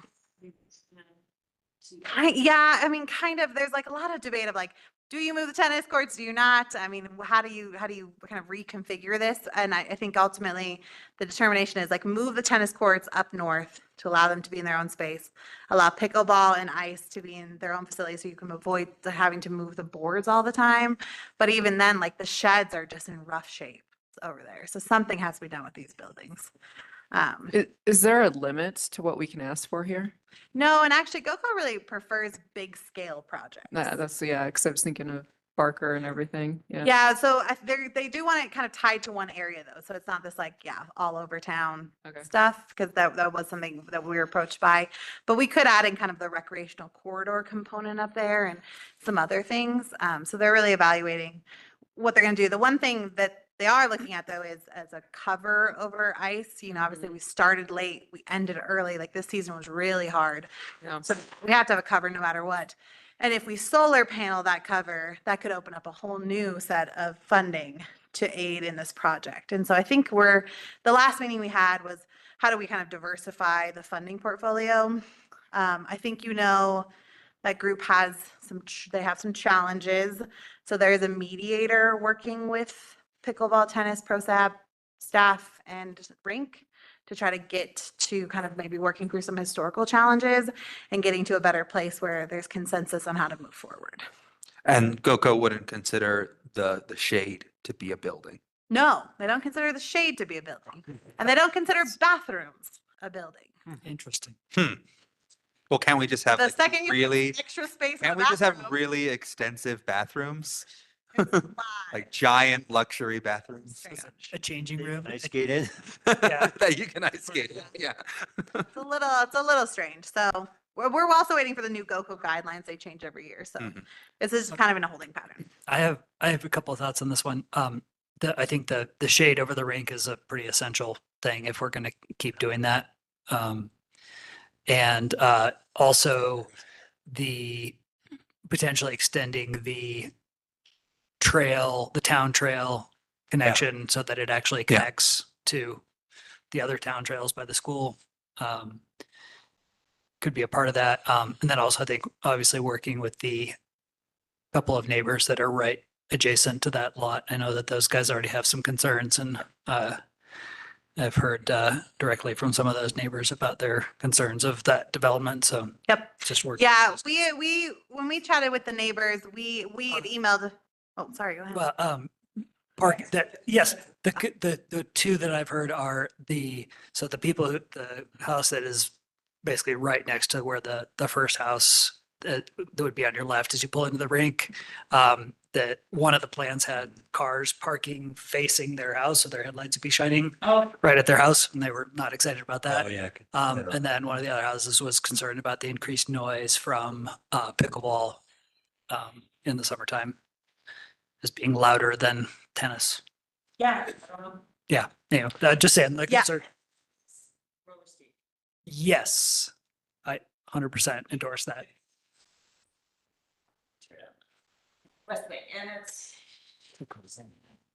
Yeah, what I would say about the neighbors is we did email with a couple of neighbors and just said, we don't really have anything once we have kind of designs and we know what we're going to do the really extensive public outreach. So we were kind of hitting pretty heavy prior to the last grant and make sure to meet with them and sit down with them. But there's really just nothing to discuss yet. The next one is the local planning capacity grant. I would like to come back to you in May when the local planning capacity grant opens to talk about bringing on a housing coordinator or a housing something, a full-time housing position. Lions is willing to go in potentially on this with us. Housing is a lot of work and I'm doing it to the best of my ability and it is a lot of work. And so I think that there's a ton of value. But no, do I think a housing person, we don't need a full-time for Nederland, but I think between Nederland and Lions and working on our Prop 1-23 commitments, this multi-jurisdictional housing authority, all the things happening in housing, a staff member would be great. And I asked DOLA about that and they said that's exactly what this grant is for, is to build capacity in human power. So I'd like to come back to you to talk about that and I'll flesh that out with Lions, exactly what our proposal is. Yep. Applying for all the funding out there. There's so much funding and it moves quickly and yeah. So we want to make sure that we're not missing out on any of these. And then also working with these developers who are coming, they're incredible and we meet with them often, Britt and I are meeting with them weekly. And so it's just a lot of time spent on housing and I'd love to have a dedicated person. So, revitalizing Main Streets. We went for transportation alternative project last year, we didn't Just get it. real quick, I mean, could that person be tied back into that housing authority? Or does this kind of just need to be a separate effort altogether? Well, it can't be funded out of that 104, if that's what you're Right. asking. Okay, But if there were a future housing authority, I imagine they could be a liaison They- from the town of I hear you. Netherland So Alliance it'd to be- that Right. authority. Yeah. That 104 is just to study. So this, to me, this is like everything Netherlands doing in the world of housing needs its own person to take that on. Revitalizing Main Streets, we went for transportation alternative project funds to replace Crusher Fine. We weren't awarded the grant, but we were actually encouraged to apply for RMS funding. That's now open. The DDA has already allocated $100,000 as match. The RMS only requires 10%. So I'd like to come back to you in April with a proposal to talk about, what sidewalks. Originally, we were just going to replace the Crusher Fine, but if you can go upwards to $1 million grant, you could bring First Street back online, which I know has controversy, but that's obviously always been a concern is, we were kind of piecemealing sidewalks and how can we potentially stop doing that? So Nikki and I would like to come back to you in April.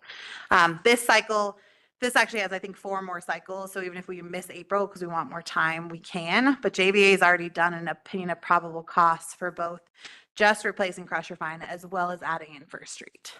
How long does this grant have to be completed? Like, or do we have like a 5-year horizon on something like this, or? I don't know. Okay. I will get back to you on that. Well, as we've seen before, also, we can ask for extensions Mhm. a number of times, right? Yeah, So, this is another CDAP. yeah, it's one of those deals. Sadly, just the way of the game with them. Yeah. Yeah, it'd just be nice to Yeah, sure. see how things. But I really, I mean, I'm not going to be here to make any of these decisions, but I'm really hoping that the board does not wait on, let's say, very long-term future projects, in particular that are proposed by private developers to make our sidewalks safe and accessible. If we build it and then we rip it up 7 years later, we've had 7 years of nice accessible sidewalks. Like, that is nothing to sniff at. So I don't think that we should halt those projects because of speculative efforts on the parts of private developers. Sure. And that's a point. conversation we're going to look to have with you if I have a not a 4 on April 16th. Nod. Yeah, this. bring this back with the actual application and the details of what we're proposing. Because nothing's changing from the last time we applied, except that we would be asking for First Street. Well, it's a Like, different we're- grant, right? No. It's a different, it's a different grant, but it's practically the same application. Right. Okay. But But it wasn't, it was TAP. I thought it was just, that was TAP. Yeah, that was, this is for RMS. RMS. oh, I see. Okay. Gotcha. So, but practically the same application. I think that is our question is like, are you trying to just do the Crusher Fine or are you, because that TAP didn't have First Street in it, or do you want to add First Street into the mix? And we'll give you the opinion of probable costs on both. Got it. And just the DDA actually budgeted $140,000 for this because 40,000 was to do a quick fix, but we'd love to just get the grant funding. That's it. I just want to, as always, just thank staff. This grants aren't possible without them identifying, securing, and managing all these grants. So big shout out to staff. Talking to, saying that the wildfire partner just had received a grant for thing, maybe, Yeah. be utilized to for pocket parks at all? I can reach out to them. I did recently just learn that they have the money, but I haven't heard from them on their like execution of it. Yeah. Sure. Right, yeah. Yep. Yeah, at least in the past, I think they've been limited to private property, but Yep. Yeah, I will. Yeah. So we'll do this. Corey, it was very interesting to put it together. I'm not sure I spent a lot of time thinking about all the grants we have, so it was great to put together. Cool. And that's a total of 25? Yeah, yes. Thank you. And what's the town's process for just finding grants to apply for? I think it's hard. It's, they land in our laps. It's a lot of our partnerships are very strong with our peak to peak neighbors. People call, they email them to me. our engineers. It's a lot of like word of mouth and just helping each other out because they're coming through constantly. But it's a lot of people knowing what our needs are and then telling us like, this is the perfect grant for you. So we don't have anyone like actively searching for these. And I know we talked about a grant writer and I had encouraged the board, maybe not this year, but I do think there's value maybe next year if you can afford it to have someone. But it was really important, we've got 25 in the works right now and it's a team of 30 trying to manage them. Can't really take on more at this point. So I think for me, it's going to always be important is like, if you have a grant writer, it's a manager too. Like the management, the reporting, like for example, I do a lot of the management, but like Britt handles all the reporting for me because it's just so much work. And so we kind of tag team a lot together. And that's what we need to make sure a grant writer can do everything. That was a long way to answer your question. I bet we could write a grant to fund a grant writer Yeah. position. Yeah, I mean, that's something that some people do. It's hard because I've talked to a grant writer who said not every grant has that capacity to build in time. But yeah, I mean, these are secured and managed by, and when I say a team of 30, it's really your team of 7, your department heads who are doing this work. Well, thank you very much. Appreciate all that work, Miranda. And just getting us clear on where we're at with all these grants. Macy, update us on the election. All right, so I don't have much to update you on since the last time we met, except that all of the ballots have been mailed to all of the registered voters as of yesterday. And that's really all I have. So does anybody have any questions? No, thank you. Are you tired of addressing envelopes? Yes, I worked every single day for the last 2 weeks at least. And yeah, it's been a lot. But yeah, I'm happy to be done and that they're sent out and they can all attest that I have plenty to do at the office to catch up on and keep busy. It's the end of a quarter and things are moving along regularly besides the election. So happy to have those off the plate. Thanks for getting those mailed out and thanks for the update.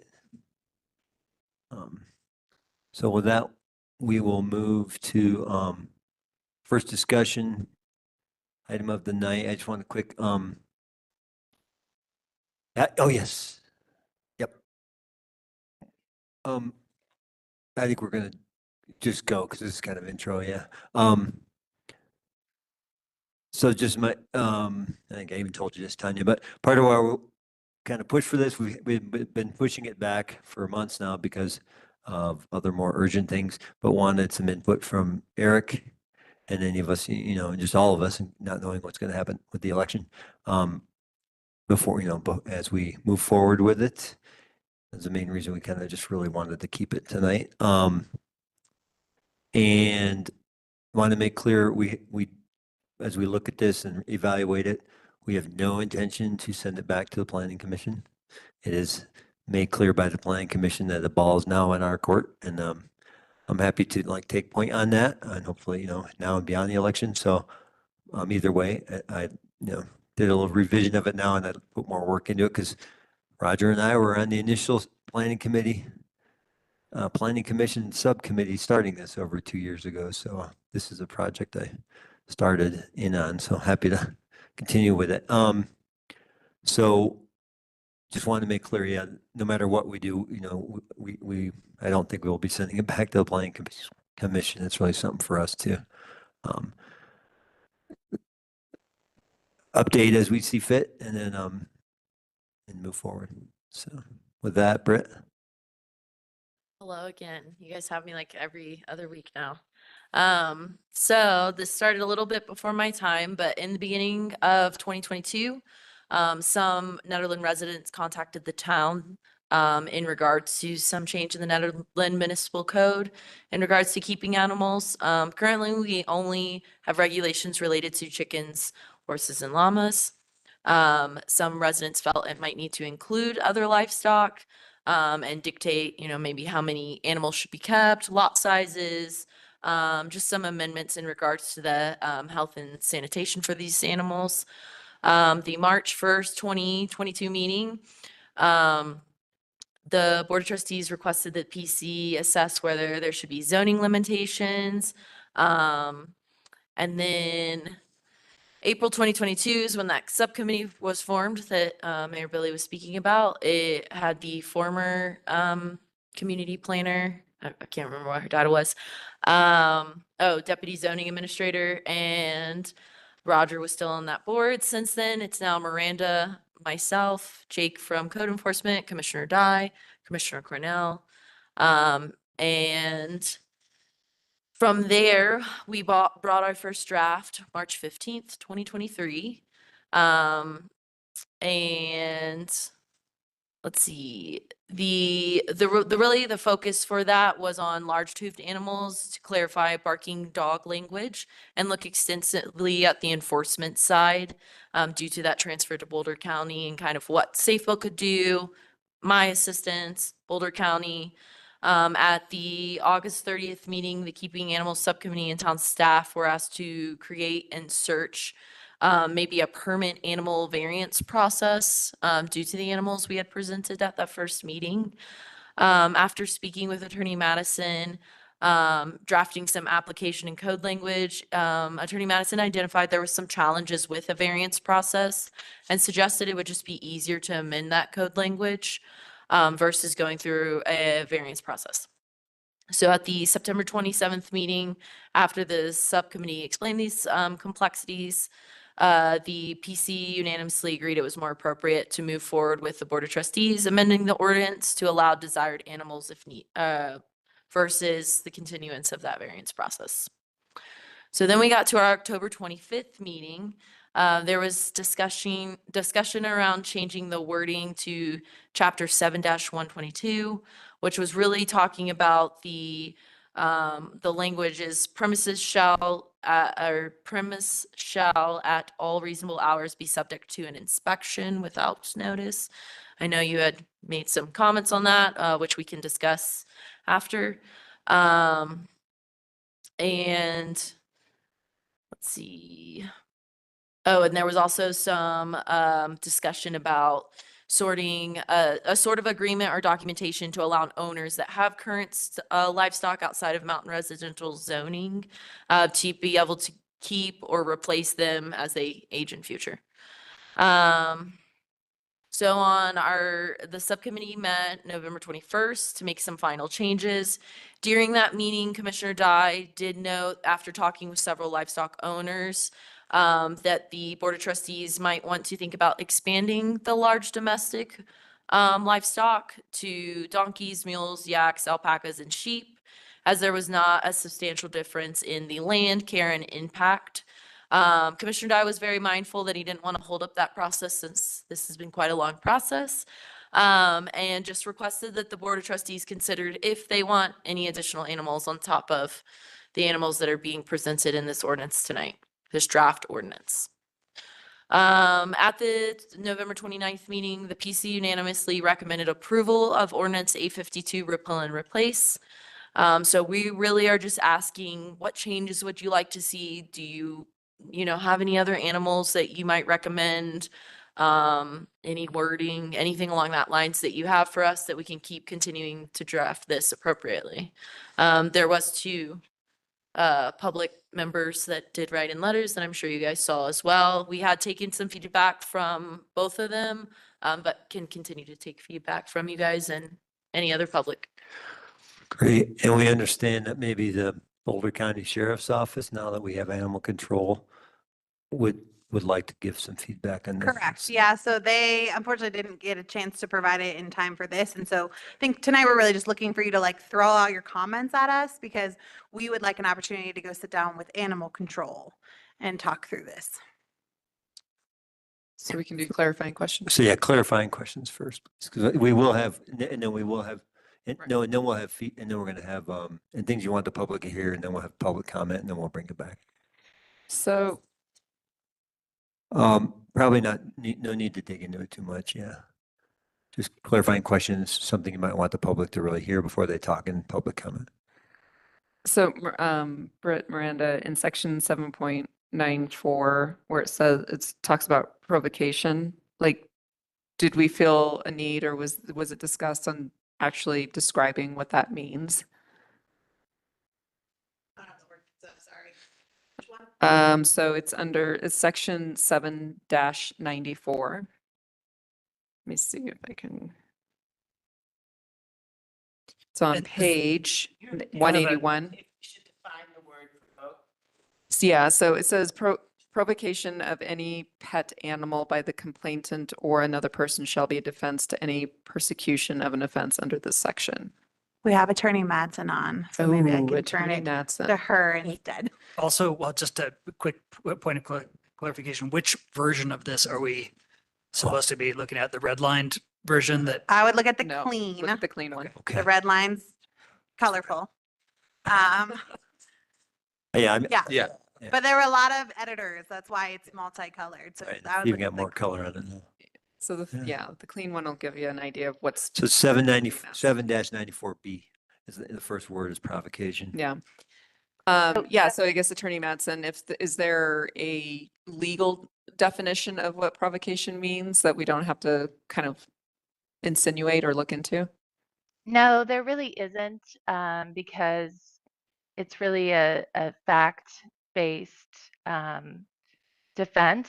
You know, what circumstances might rise to the level of provocation, and you know, the person charged with the offense would have to demonstrate, the person receiving the ticket for their dog or animal that caused the bite, they would have to show that the animal was provoked. And so it would be a judge decision. I see. So there's not necessarily a need for us to define or to further clarify what that means here. No, and the problem with clarifying it would, you might exclude other situations Sure. that, you know, you didn't think of at the time. And so that's why there isn't really a definition. It's better Gotcha. to leave it up to the judge to decide. Okay. Another clarifying question in section 7-95B, we're saying more than 6, but 5 is in parentheses, feet in Yeah, length. I fixed it I fixed it I fixed one of those, but the 5 feet leash, I fixed it in my version. It says 6 in words and then 5 numeric. And Right. It should say 6. It should. Okay, It's just a typo. so 6. Just want to make sure. And then in section 7-99, under the littering, how does that work? Like a citizen would have to see another citizen's dog defecating on the side of a road or something like that. I mean, how does that actually get done? I feel like, I don't know, this just from working in code enforcement, I feel like there would have to be proof, like a picture, but at that point, maybe a witness. I would have to probably clarify that more with maybe Jake, or I don't know. Attorney Madsen, do you have Yeah. any insight on that? Section Sorry, I'm just- 7-99. Yeah, Yeah. I'm just trying to reach my unmute button. Oh. Yeah, it really, you know, you have to have evidence.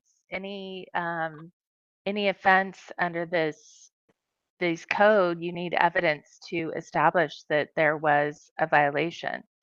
So what is going to be sufficient evidence? Again, it's going to be for a judge to decide.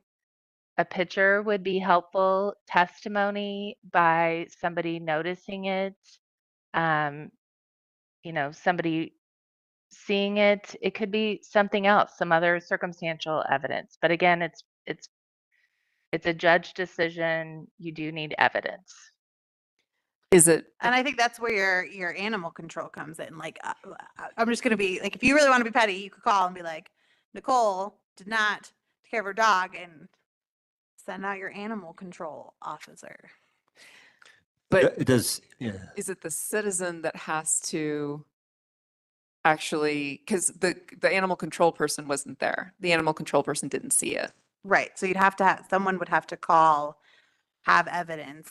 Okay, I guess my question is for this, do we need to articulate that you have to have evidence, that you need to show evidence? I think that's for any allegation that anybody makes, that they have to prove it. Yeah, I think that's our whole code. If they want a judge to rule in their favor, they would have to prove. Yeah. Yeah, and that's how we currently do that. You have to have a video kind of showing, we need like the street. Yes. Yes, correct. Yeah. Yep. And going like this at the dog. Wave. Yeah. But I mean, okay, again, like, sorry for my confusion, but like when I was reading this, it wasn't quite clear to me, like how, like, okay, so I get that evidence, or like you said, Miranda, do I call animal control? And it's after several times that they go ahead and step in. Well, I think it's all of the, I mean, I guess it's all of the above. Like everyone handles these things differently. Like we're going to need proof one way or another, whether that's animal control or law enforcement, also witnessing, or it's photo evidence or whatever that is. It's just going to be up to the complaining party to determine how they want to approach this complaint. Okay, but that's not something that we're gonna necessarily write into the code to clarify for folks. I think it's just hard. I mean, everybody's just so different. How people want to issue complaints. And I think to Trustee Coombs Ismail, that's just all of code. How Yeah, people handle yeah. parking, and all these issues. It's like they're all going to handle them so differently. Yeah, and I feel like typically somebody will call if they're unsure. Like barking dogs, we've had people call and be like, what do I need to prove? And you just give them what we would be able to act on. Mhm. Yeah, it's probably like the case where you're watching the neighbor's dog come over every morning and something, and could be your yard. Video it when you call it. I know, Which is you, cool. you could also just clean it up and move on with your life, you know? Yeah, it just seems it could get kind of weaponized. So that's where the proof needs to happen. Because Yeah. if you just have an axe to grind with your neighbor and you want to get him in trouble, you got to have some Well, proof. Mhm. right. That's all of our, I mean, that's how we handle all of our complaints. It's like there has to be some sort of proof. And so I get what you're saying, but I guess I personally wouldn't want to see that in code. Like, here's exactly how you issue complaints. Like because even then we have to have the opportunity to assess the validity of complaints. And not even say this is how you have to issue your complaint, but just a simple statement of provide evidence. And so it's not weaponized, as Billy had said, right? And whatever that looks like, cool. But just so that you know, your obligation is to provide evidence.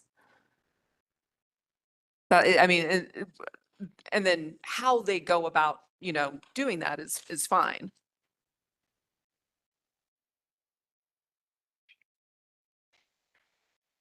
And then, and I don't know if anybody else has any other thoughts on that, but I mean, it was me as just reading as a curious citizen, like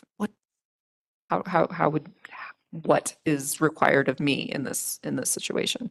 But in section 7-122, it said that for already existing hooved animals within city limits, that there would be a permit that would need to be applied for. But that doesn't necessarily mean that those animals are grandfather or grandmothered in, correct?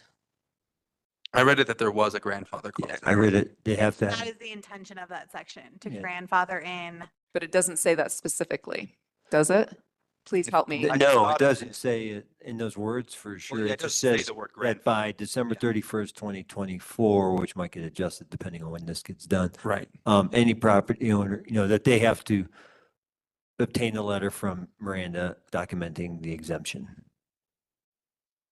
So there'll be a period of time after this is passed where they're exempted, but then they have to get this letter of proof. So it's kind of a step that frankly, we'll have to take to be grandfathered in. Right, but I read it as an exemption, not as like they would never have to come into compliance. They would be permanently exempted, basically, from this code. Oh. That's how I read it. Is that incorrect? They still have to be compliant on that, I imagine. Well, they're. Could someone just hit me with the section that this is in So again? they're exempted It's from the. 7122G, it's towards the end. Yeah, I didn't think they were exempted from everything, just what it said. Page they were 20. exempted. That Seven. section, Right. 7-122, because we wanted them, and Jennifer, correct me, or we still had every intention of wanting to seek requirement with sanitation and feeding. But we recognize that perhaps they don't meet, so under the permit, they may not meet some of the certain classifications. And so this still gives them that exemption, but they still need to have proper feeding and sanitation protocols. Right. Right, It's just, they'd be exempted from this section, and in this section is where it says mountain residential zones only. yes. Right. So we currently have people who have livestock in other zones. Mhm. And rather than having that removed under this ordinance, which no one wanted to do that, we put in the exemption statement, but it's just from that permitting for mountain residential. They have to comply with all the other aspects of the ordinance. Yeah, they're exempted from 7-122, but they're not exempted from everything else. Right, okay. So they will apply for the permit, but the permit is essentially the exemption. They'll get a letter from the town administrator that just says that it's acknowledged that they previously had animals and they aren't in mountain residential. Okay. Therefore It not doesn't eligible for transfer. a permit.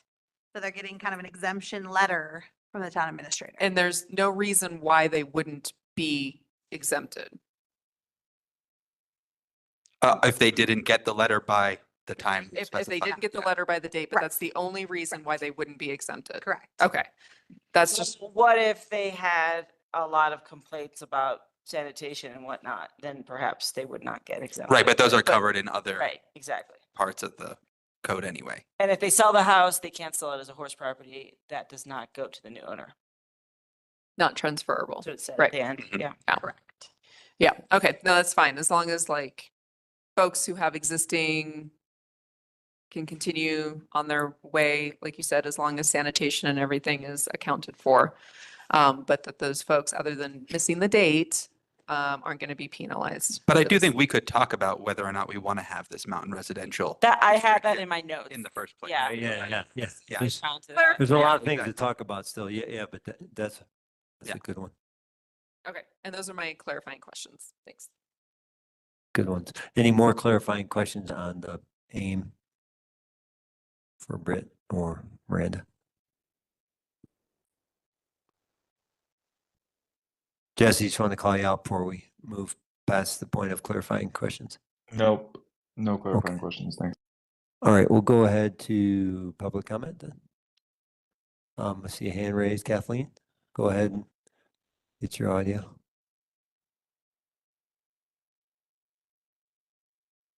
Kathleen, there's no one here in the, well, Roger's here, but Kathleen, go ahead. Sorry, Roger. Just clarify, I unfortunately don't have internet now, so I can't do the timer. So I don't know if you want to do a timer. Okay, I'll do a timer.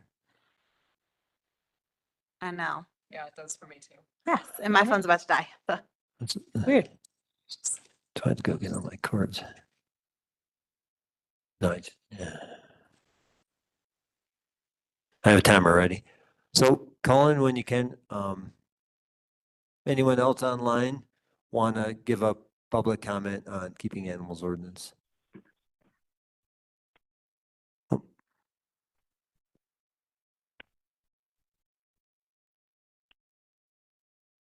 Hello?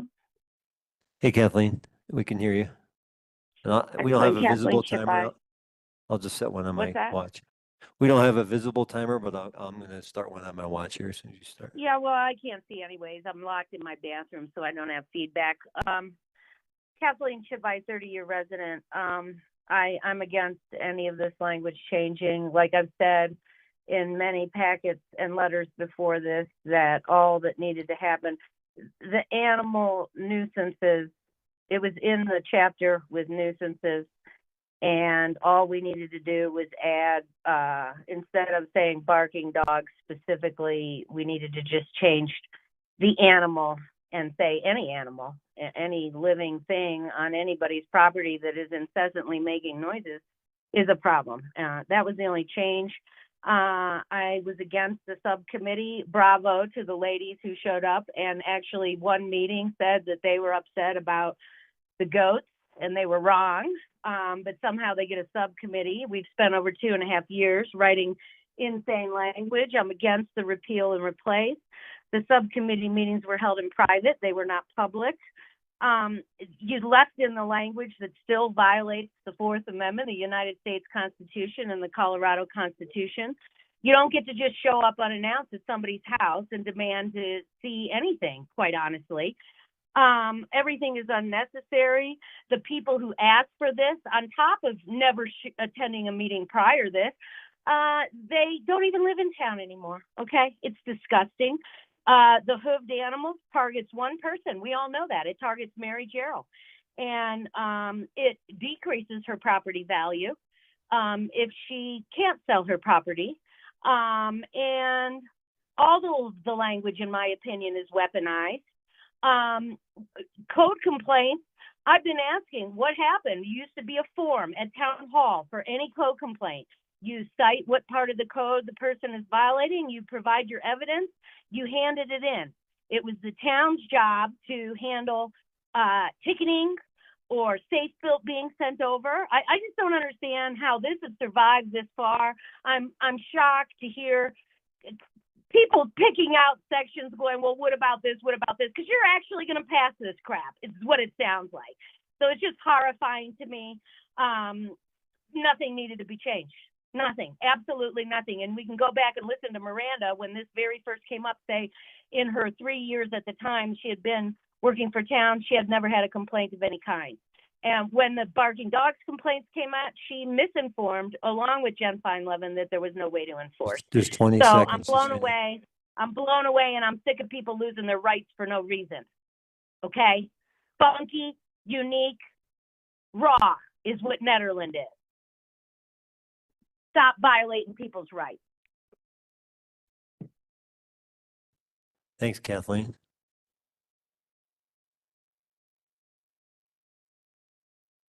Do we have any other, perfect timing, yeah, second to spare. Any comments, any other comments from folks online on keeping animals ordinance discussion?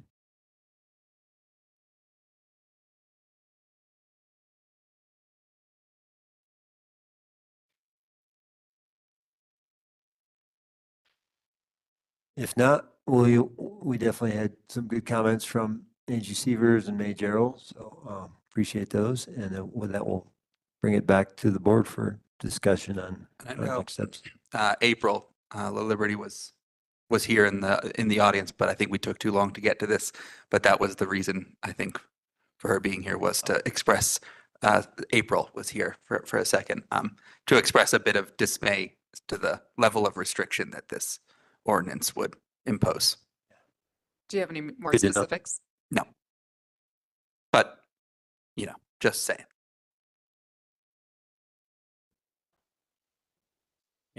Yeah, Roger, go for it. Hard act to follow.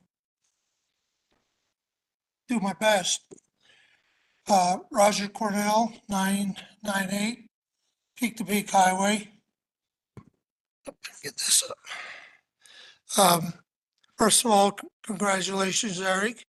Hope to have you work again in the future with the town. So thank you for your service. All the, laws, rules, working on planning commission all these years, this little segue into it. I mean, the idea that we have ideas and rules. One of the early zoning ordinance was not in this town, but 100 years ago, was regulating how people would cut their trees down, and they couldn't cut it down so that the neighbor next door wouldn't have shade. So things like that is what started zoning and the idea of how do we have a neighborhood and all these things. And it's very important. It's not taking anybody's rights. It's trying to make a community that we can live in. And we all get along and we all understand what the ground rules are. It's very, very important. So it's hard to believe it's been 2 years. I gotta admit, it's been kind of a blur. But I think actually 4 of us are here and Cynthia and Mike Dye should be mentioned also. The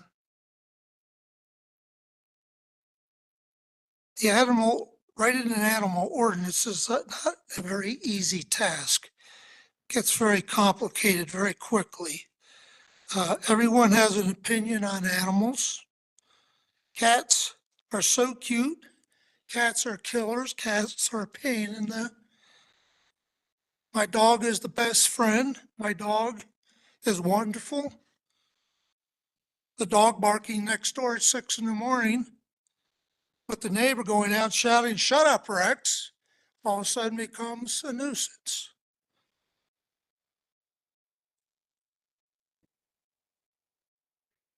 Livestock. Another thing you say that everybody would say, livestock can belong in unincorporated Boulder County. If you had a room with 50 people in them, half the people would say that. So the point being is that no matter what you get there, you bring everybody together, we're going to have that many different opinions on what an animal is. So that's why I say it was actually pretty hard to figure this out. And I don't know that we did. We did a heck of an effort. The committee took the existing code and we worked to improve and incorporate new emerging issues and to make it code enforceable. We really did not change much of that code. We worked within the system to improve it. That's very, very important to know. We didn't do what people said we did. If you look at animal ordinances along the Front Range, there's a wide variety and they're not easy to get a clear picture to understand. I've looked at a lot of them. I do have to let you know the 3 minutes. I understand. But yeah. And you can go ahead and shoot me if you want. Well, you're only on a 5-foot leash. All You're right. good. Let's just say, let's be in, 6. we're going to have a committee meeting. I'm almost done. Thanks. There are so many different examples. Fort Collins allows goats, but they're the little African goats. In Golden, you can have pygmy pigs, but you have to have them in your house. Lyons allows livestock. So you have to really look, but they're allowed in agricultural zoned areas. So everything's different. This code, the draft that you have, creates a good foundation. It's a basic guidelines for keeping animals, and it's enforceable by the staff. I hope that you can recommend that the next board will adopt this ordinance. Thank you. Thanks, Roger. Thanks for all the work you've done on this. Thanks, Sure. Roger.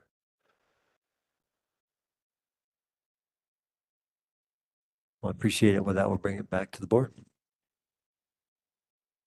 I mean, I'm not going to be here to potentially vote on any ordinance that comes before y'all or whoever is actually sitting at this table, because we don't know who that's going to be. So I don't think that we are going to pass this one way or the other, right? If it's passed, it's going to be a different board.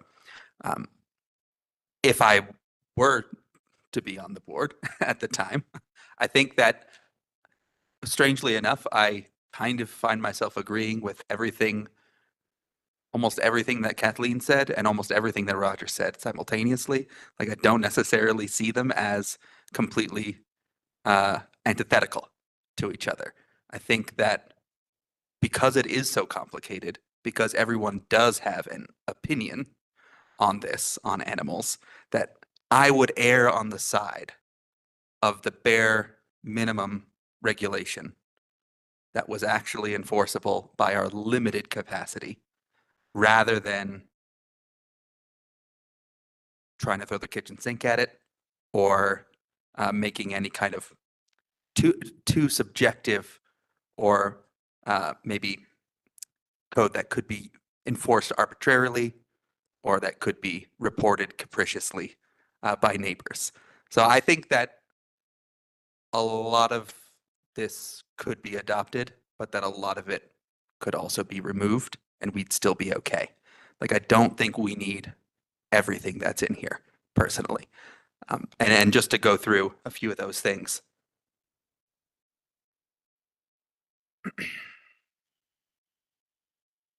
The time for a dog barking being 5 minutes. Like, I think that's too short. A dog barking for 5 minutes, I don't think is a big deal. Like, I think this should be something that's like genuinely persistent and a genuine nuisance that's actually, negatively affecting somebody's life. And I can't really believe that a five-minute period of a dog barking constitutes that. I'm wondering about control. That control should also include verbal control or voice command. I think that a 6-foot leash law in Netherlands, I don't think that fits the culture of this community at all. I would actually be, I don't really like dogs, I'll tell you myself, personally. You don't like moose either. I You don't like told moose us a couple either. weeks ago. Yeah. I like moose just fine. I don't like dogs that much myself, but I actually kind of like when my neighbor's dogs come hang out on my porch, right? Like, it's a nice visit from a friend. And sure, some people might not like that, but I think that the idea that everyone has to keep their dog on a 6-foot leash unless it's on their property, like, to me, this is not reasonable to expect of this community. I just don't think it should happen. I don't think there should be a leash law. That's written in Fundamentally. code, just. I know. Okay, I was just making sure, you know. But yeah.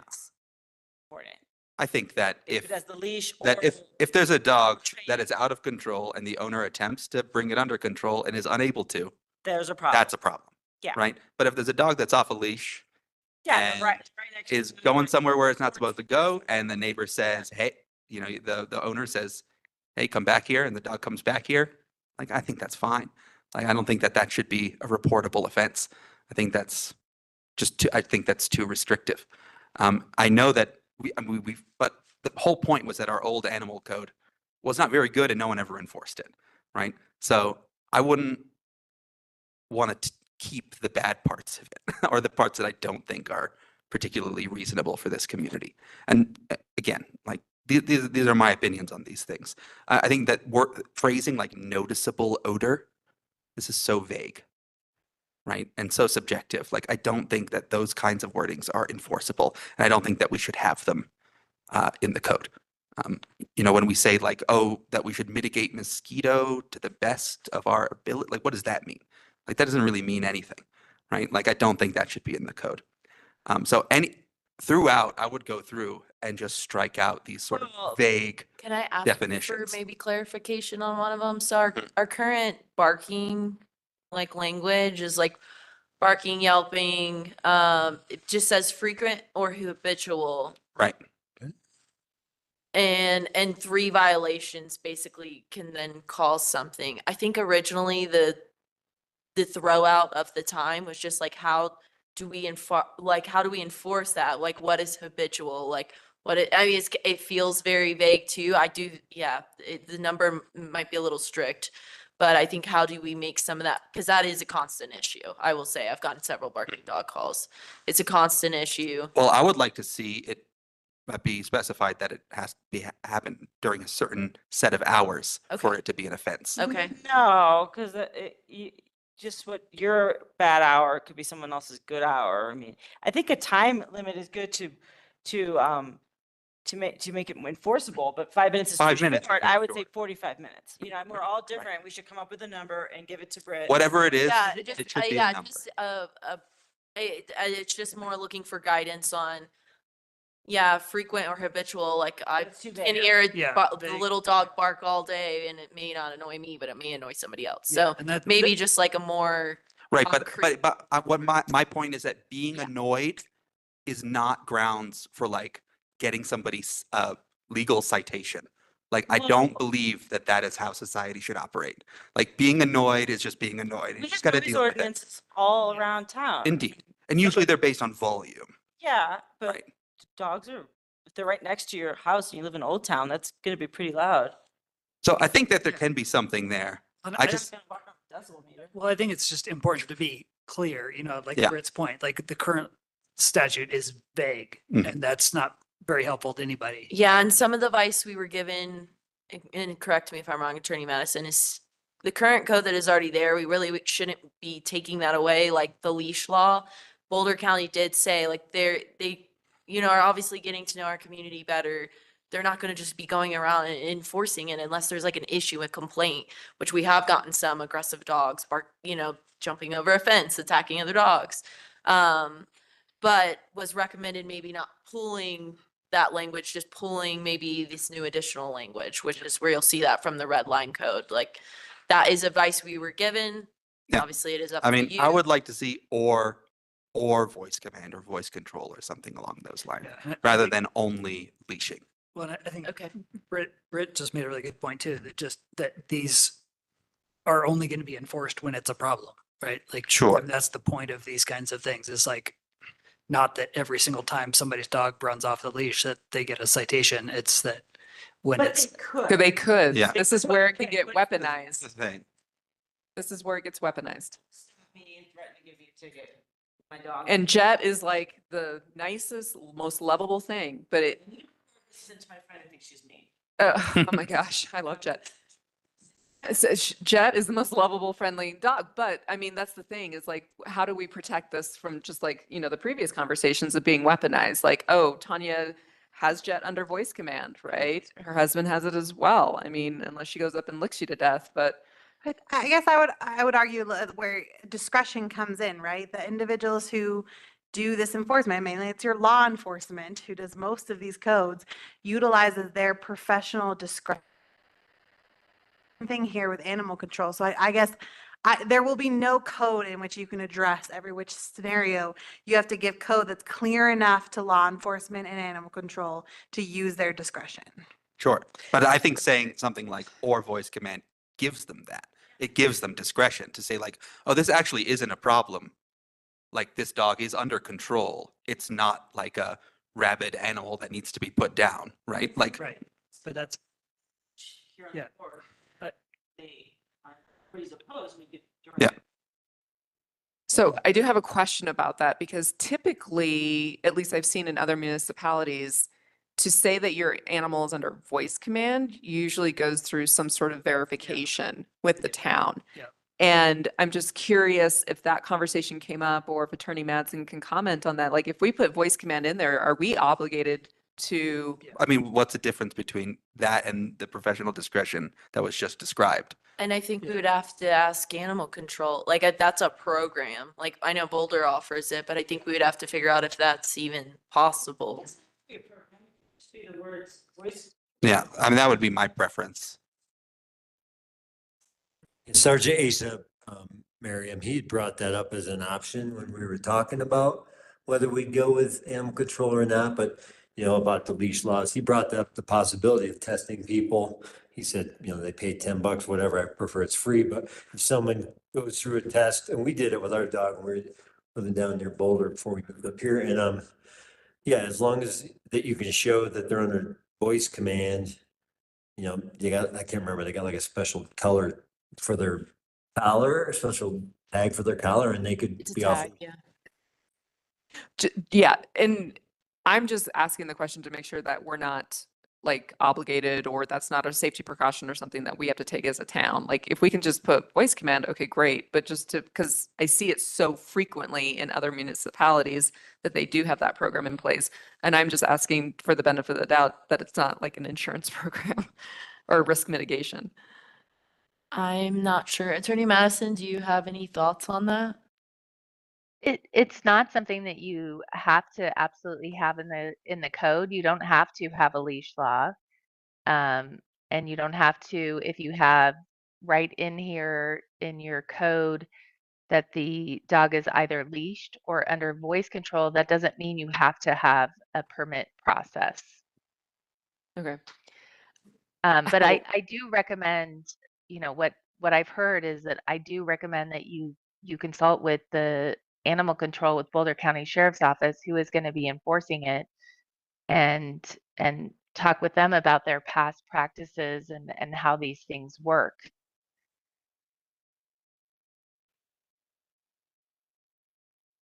Yeah, I just don't, I would just caution against making things a certain way simply because it's easier for law enforcement or code enforcement. Because I think fundamentally it's about how we want to live as a community, right? That has to take priority, like over convenience for code enforcement, right? Like especially with things that are this important to people's lives. I hear, you can hear me, I have a loud voice. They can, yeah. Okay. I don't know what to say. The people who have their dogs have perhaps leash, like my dog has leash aggression. If a free dog runs up to her to say hi to her, she will be horrendous. I just let the leash go and turn around and walk away. I don't want to be part of that fight. If she's off the leash, she's fine. So a lot of people have said that it's really frightening to them when a free dog comes up happy to greet their dog, but then their dog becomes violent because they have leash aggression. So I do think we need to have the leash law or voice control in the code so that there is something enforceable when there is an incident or of these natures. And that's all. I sympathize for those people. I'm sure it is really scary for them when a free dog comes up to them and their dog reacts badly. Yeah, Not I mean, everybody's- but I still insist that being afraid or feeling anxiety or being uncomfortable, like these are parts of life and not necessarily things we need to have preventative laws for, Yeah. but right? if- It's if like when we're actually talking about actual danger, right? That's a different thing. And I think the vicious animal code It could be dangerous. accounts for that already. Oh, right. right? But then their animal becomes the vicious one.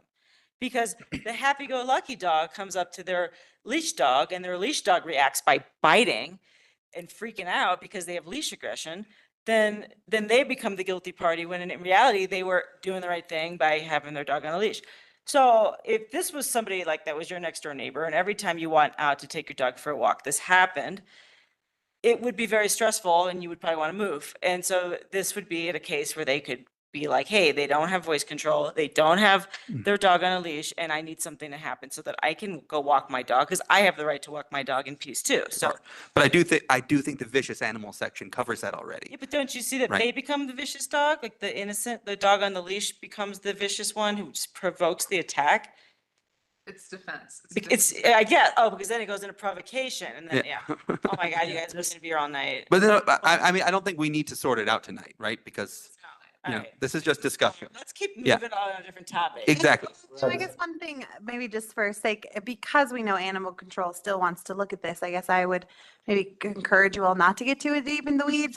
Just give us your like super high That's what level. I'm like, trying to I'd just like to see get all my thoughts out there. Yeah. Keep moving. Just so that it's out in the ether, you know? I would offer just a small counter to your point, Eric, of, annoyance is not a issue or whatever, but I think that's such a gray, slippery area of what somebody finds annoying. And, This is why I don't think it should be enforced by law. well, right, but you can, I think, draw that conclusion on almost every ordinance we have in town, like that it's related to something that's annoying to somebody or irritating. Well, not when or we have building inconvenient codes that require that a structure stays, doesn't sure. collapse on tenants or There's a whatever. lot of things that are safety related, but there are also a lot of things that are peaceful life related, and Fence heights and yeah, whatnot. exactly. It's like, yeah, if I can't build a wall that blocks the sun from my neighbor's house, like that would be annoying to them, but it doesn't. It's not fair. I want to. Yeah. But that's an example of something that is just not very nice. And so sometimes we have to have ordinances to encourage people to be nice. I'm not saying we shouldn't have an animal ordinance. I just think it should be the least restrictive possible ordinance that allows for our code enforcement to keep animals and people safe. Because it is such, people they consider their pets family members, right? Like they're part of the community. They're not these like rogue elements. I think, that need to be like kept in boxes and away from everyone else just because someone might not like a dog or whatever. Like I do like, it's like if your kid like ran into somebody's yard, right? It's like, how would you treat that? Like, would they call the cops on them like for trespassing? I mean, this to me seems ridiculous, right? And I kind of think of animals the same way.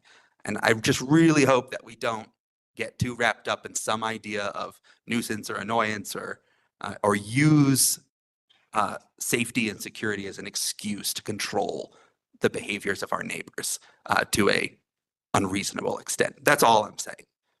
And I don't think that this code is, I think this is the best version of it that I've seen, but I still think a lot of it could be removed to account for the nature of our community. Is there anything else that you'd recommend to be removed? Well, because I think that's what town staff need. Exactly. So the limits on the number of animals, I think, could be adjusted. In particular, I don't think that only one hooved animal per half acre makes sense. I think it's generally considered that like goats you can have 4 goats per acre or something along those lines.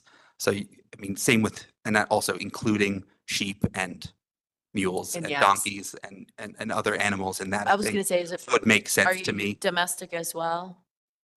Like cats, dogs? Are you saying no numbers on that as well? And the numbers on cats and dogs, I think, could also just be eliminated because there's code that specifically calls out that there needs to be enough space for an animal to live in a sanitary environment already. So if that's not enforceable to begin with, then that is a problem too. A certain amount of dogs, I think, actually triggers a kennel with how ours is currently written. And I think, so I think that's the only reason there was even a limit on animals, is because a certain amount triggers a kennel.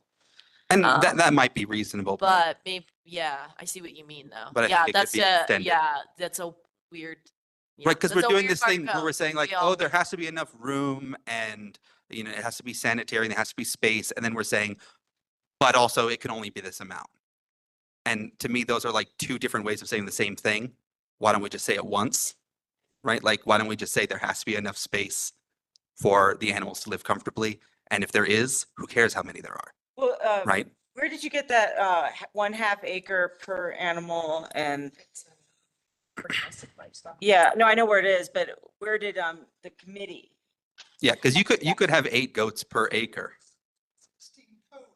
Yeah. It was already in the code. Correct. You just didn't change it. It's the same code. Okay, so that's fine.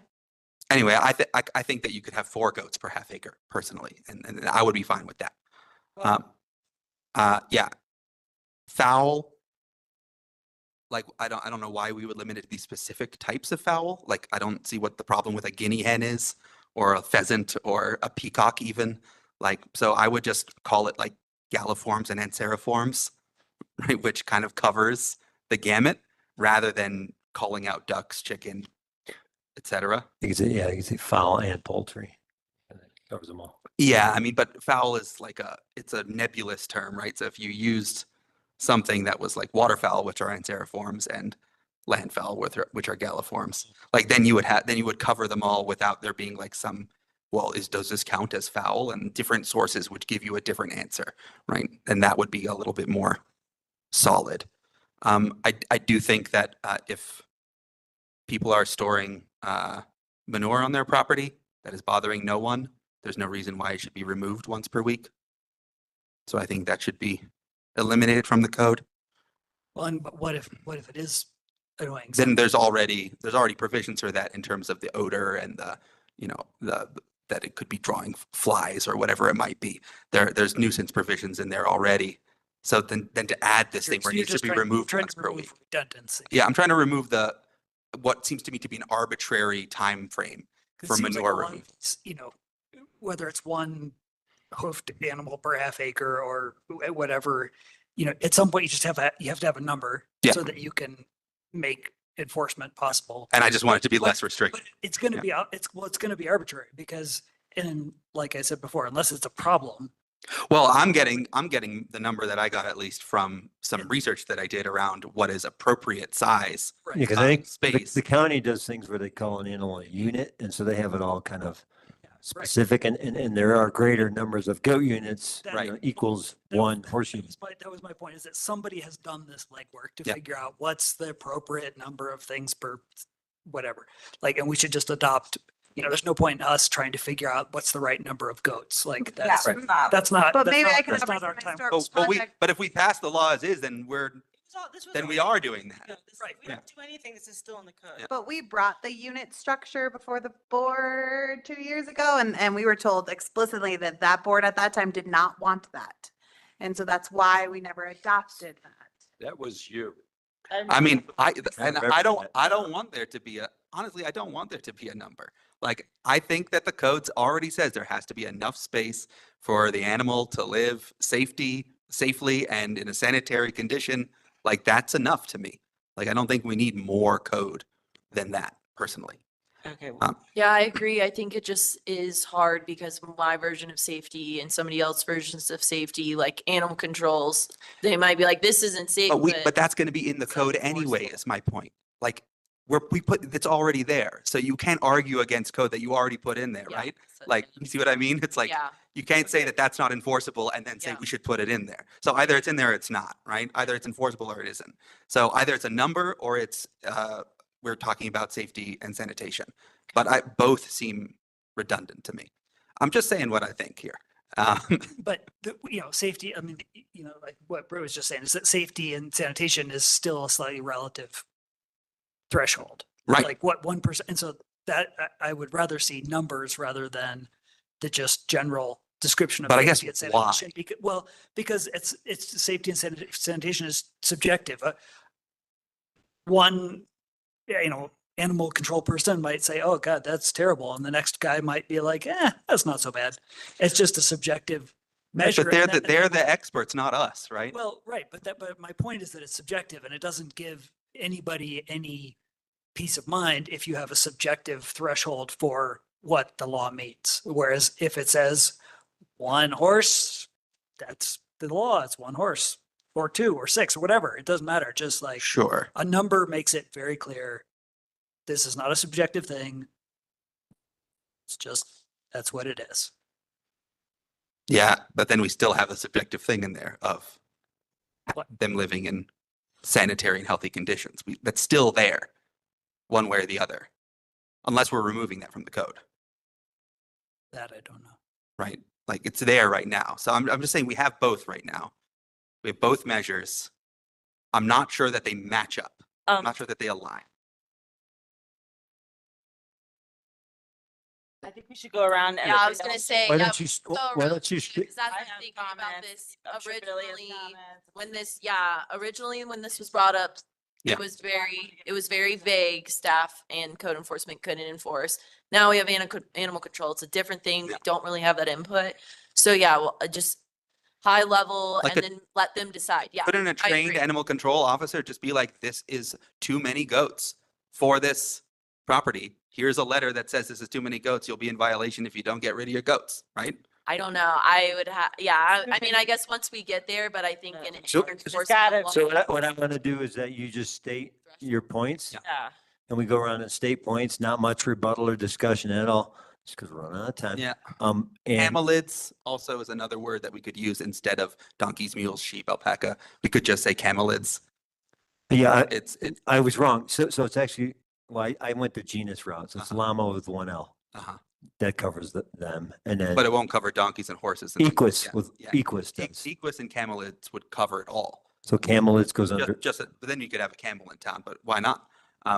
Then, right.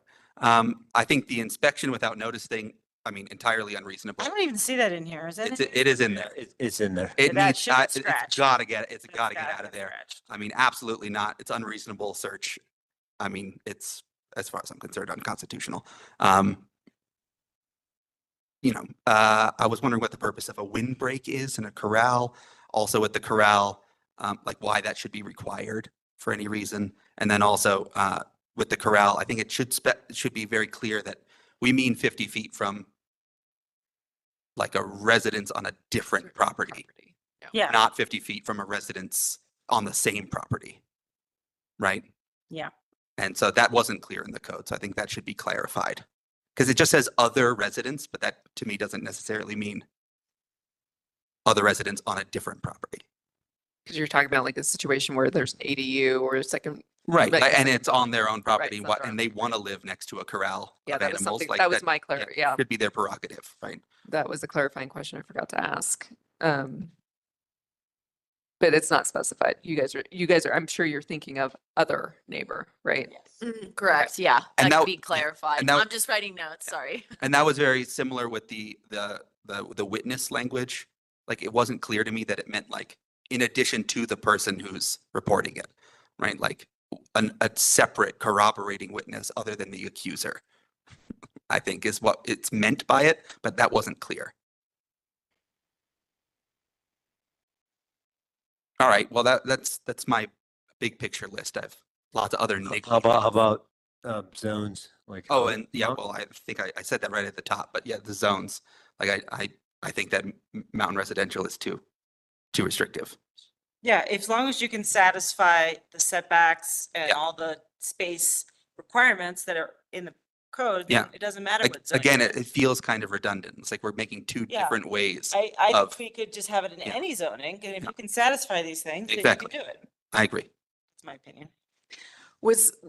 Here's another clarifying question. Was there a reason why just mountain residential was picked out for any? I believe they were, mile. mountain residential is like the only lots that can really They're big enough. big enough for this code, yeah. That's really the only Have reason. 3 or 4 lots in Old Town and then be able to do it, Mm-hmm. or whatever. Right. Lot line. Yeah, that was the original. It just didn't really fit many.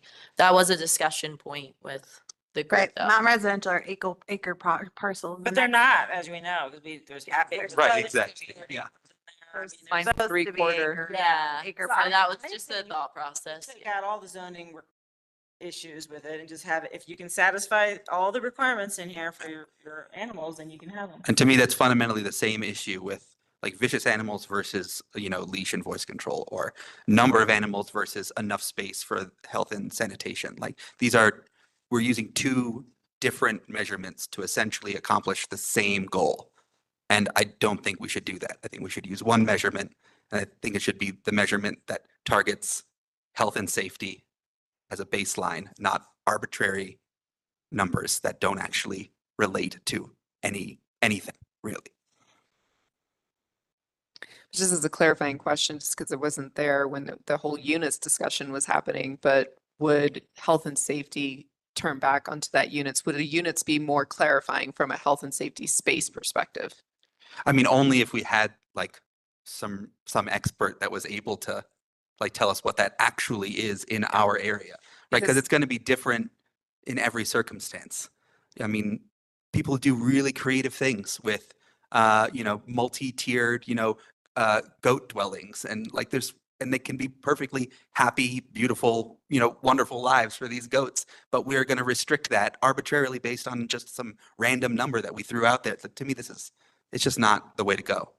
So if it was a more explicit number of what exactly enough space for health and safety looks like, that's something that you say. Yeah, but I don't think it exists. I don't think that number exists in the world. I think the world is too complicated for that. There's too many different kinds of animals. It's already in the code, and we've been living with it all these years. We can just leave it be. It's my opinion. Yeah, but we just put money in for an animal control officer. So now all of a sudden our animal code is going to be enforced by somebody that is budgeted and again, I was against the animal control officer as well, right? So take whatever I'm saying with a pinch of salt here, but I kind of feel like that this is just too restrictive in general, and that we should prioritize actual health and safety over what I consider to be fairly minor quality of life issues that I don't want to see people be able to weaponize against each other with our newly funded animal control officer.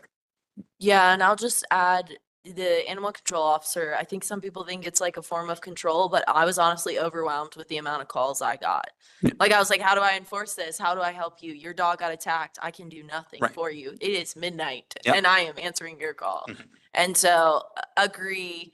Now that we have someone that can enforce stuff that I just really couldn't, So I do think there's value in it, maybe not full time, but, Yeah. But if we're accepting Yeah. that that person is going to use a certain The amount of code. professional discretion to enforce the code anyway, Yeah. then we should simply give them that discretion at the baseline of health and safety and let them do their jobs that they are actually experts in, rather than like imposing these, what I think, again, are arbitrary just numbers Mhm. that we just threw out there to say, well, maybe we could have this many goats. You know, it's like, well, Yeah. you know, what if it's a different kind of goat? Comments before we're done here. Okay. Okay, real quick on the 5 minutes. So we're going to go ahead and move next item. I just, I hoped we'd get to it earlier. I know, but well, we don't have to, but I don't think, yeah, let's, because there'll be no appetite for it. So let's not have it start after 10. So we're going to move that. Hopefully, if I'm reelected, then I'll work with you to get it on the schedule. If I'm not, I hope someone will work with Tanya to get that on the schedule so that it can be discussed. So that will be moved, so we can let that go. So I move that we extend the meeting till 10:15, just so people can get their ideas out, especially, the several of us who may not be sitting here in April. So. Okay. Second. I want to speak now. Second, Gotta can we vote. take the vote? Sorry, the yeah, you extension. can. We just got Then it's you, Tanya. All right, trustee Corvalon, Yes. trustee Miller, 10:15. trustee Severs, I want to hear what Jesse has to say too. Jesse, Trustee can't hear you. Severs, voting on the extension of the meeting.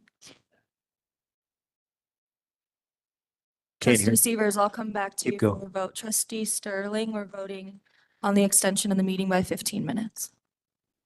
Just to cover this, we moved to the next item to a later Then that's date. the big yes. We're just going to get the yeses of all of Mayor us. Pro Tem Mahol, No. Mayor Billy, Yep. and trustee Coombs Ismail. Yes. Okay, trustee Severs, do you have a vote on the extension until 10:15? If not, the motion passes without Okay. you, and note for the record that he did not vote on this motion. Thank you. So Tanya, go for it.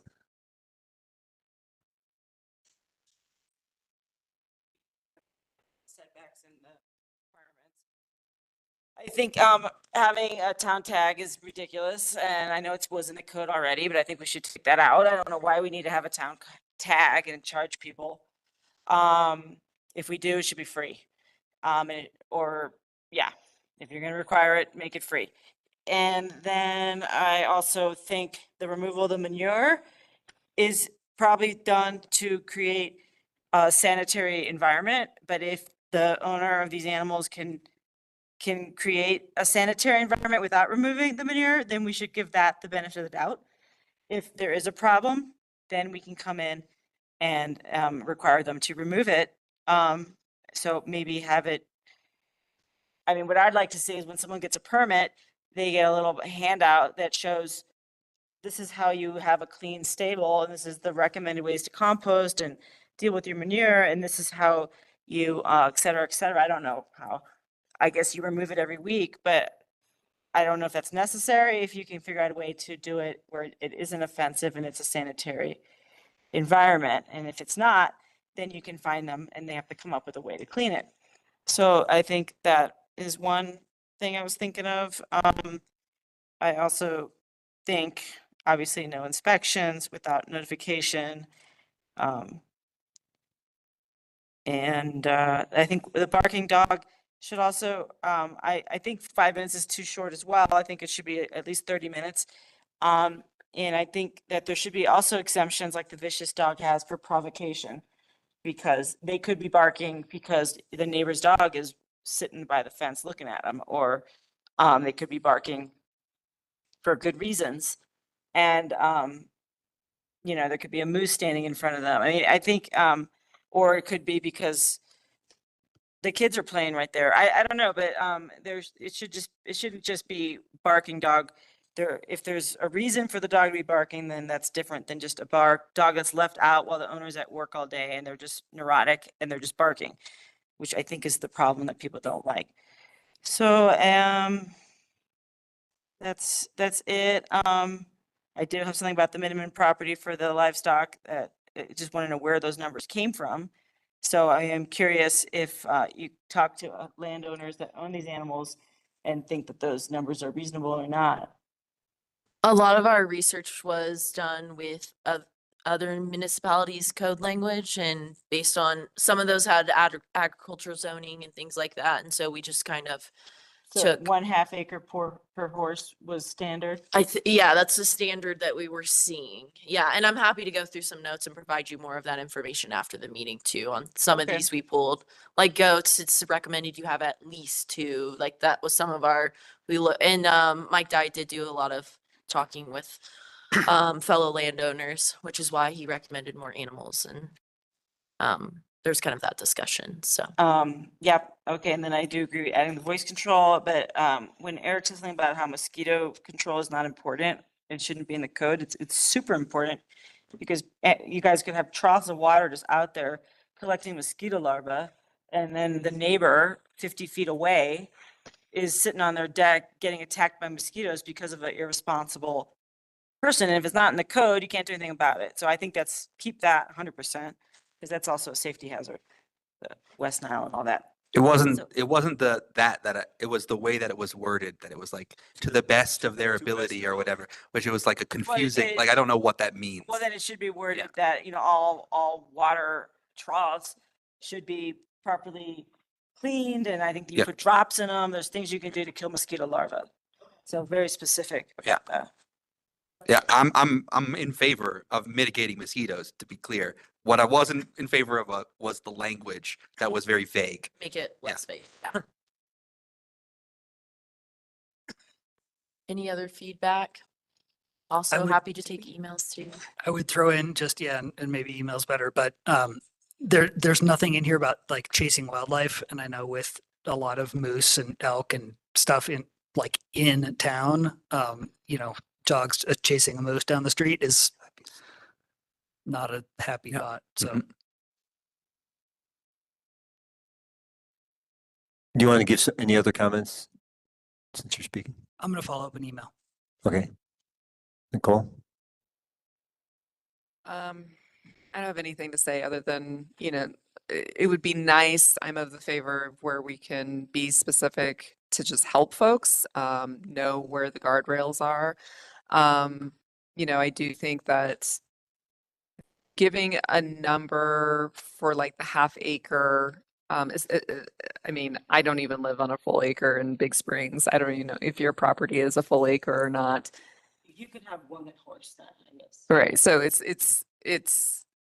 I would only be able to have 1/2 of that acre dedicated instead of having 2 1/2 acres dedicated. Right. And so I think the numbers do get a little skewed. And a horse is different from a goat, right? But we have it for all domestic. And a horse is animals. different from a goat. Yeah. Yes, exactly. So, and yet, having some sort of measure would be super helpful. I hear what you're saying, Eric, like you don't know that it exists, but gosh, I got to think it's got to exist somewhere, or at least getting closer to something that we feel more comfortable with.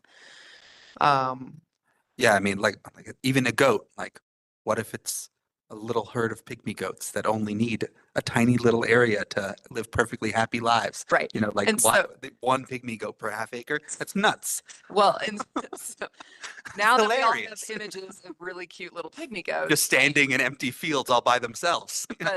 But what about animals that need like social interaction with other animals like them? Like that's not healthy or safe for those animals, right?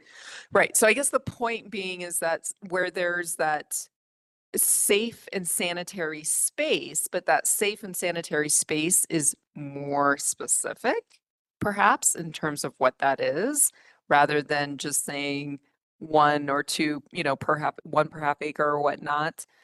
I feel. No, we recommended 2. 2. It's recommended because they They need need some form of social. companionship. they do. Yeah, so we wouldn't want you to have less than 2. Why don't we just double all that? I think we need to revisit the units, the Right. county's So units. I guess the point being, I really much more favor this idea of the safe and sanitary space, but then enumerating that a little bit more clearly. So that's my big thing here. I'm happy to get any of your nitpicks via email. It is helpful when we're going to go meet with the animal control. I'm open to any feedback. Great. So Thanks. Jesse, are you out there? Couldn't hear you before. Hey, yes, go ahead. What comments do you have? Can't hear you. I saw you on mute. Is the audio good coming from people outside? Attorney Matson, can you speak just to make sure that we can hear somebody? Yes, I can hear you. Can you hear me? Yep. Jesse, we can't hear you for some reason. Yes, we can hear you, Jennifer. Thanks. Okay. Yeah, I guess I'll just go quick. Oh, hi, I can see him. So yeah, for me, I thought about, I kind of like the idea of, the option for a pony or a miniature horse or a donkey even, or a mule. So going to genus equus just kind of includes them all, and we don't have to get crazy about a specific species inside the genus. And the same with llamas. If you go to the genus Lama, you get them all. You get all four. And really, I think in this country we only domesticate llamas and alpacas, but it's got the guanacos and the vicuñas. So it just instead is, and I was trying to do that with Roger and Cynthia, right before I became mayor. So that was something we were trying to introduce then, and it just kind of went away. So to me, it's like, it just groups them all in. Yeah. And we don't have to argue about who. To me, the biggest thing is I just think we don't want another situation like we had with Constance and Alexi, where they were operating just inside a vague code and the neighbors didn't like it, but Chief Feinleven's like, I can't really give them they're not doing anything illegal, and they weren't. And so I think whatever we can do to, I think I like the way Eric said it, which is like least restrictive ordinance to have code that keeps people and animals safe, but also just kind of makes clear which animals we can do, and I guess to some degree, which we say, which we can't. So that's kind of my biggest thing, is that we don't want another situation like that, which just kind of really messed with the whole neighborhood and really just made a lot of people unhappy. Someone's moved away. I mean, it'd be nice to not, one of our goals should be to not ever let that happen again. If, people operate under the new ordinance and they're legit within it, and someone else doesn't like it, then that's kind of, what you can do. That's the thing. I don't think we'll be able to account for What are you gonna do? whether or not someone wants to move away. Right, but because the neighbors. but the situation with Constance and Lexi was because there was just too much ambiguity. Like I think it's got to at least as restrictive as possible, but maybe a little more clarity. That would be the thing I'd ask for mostly.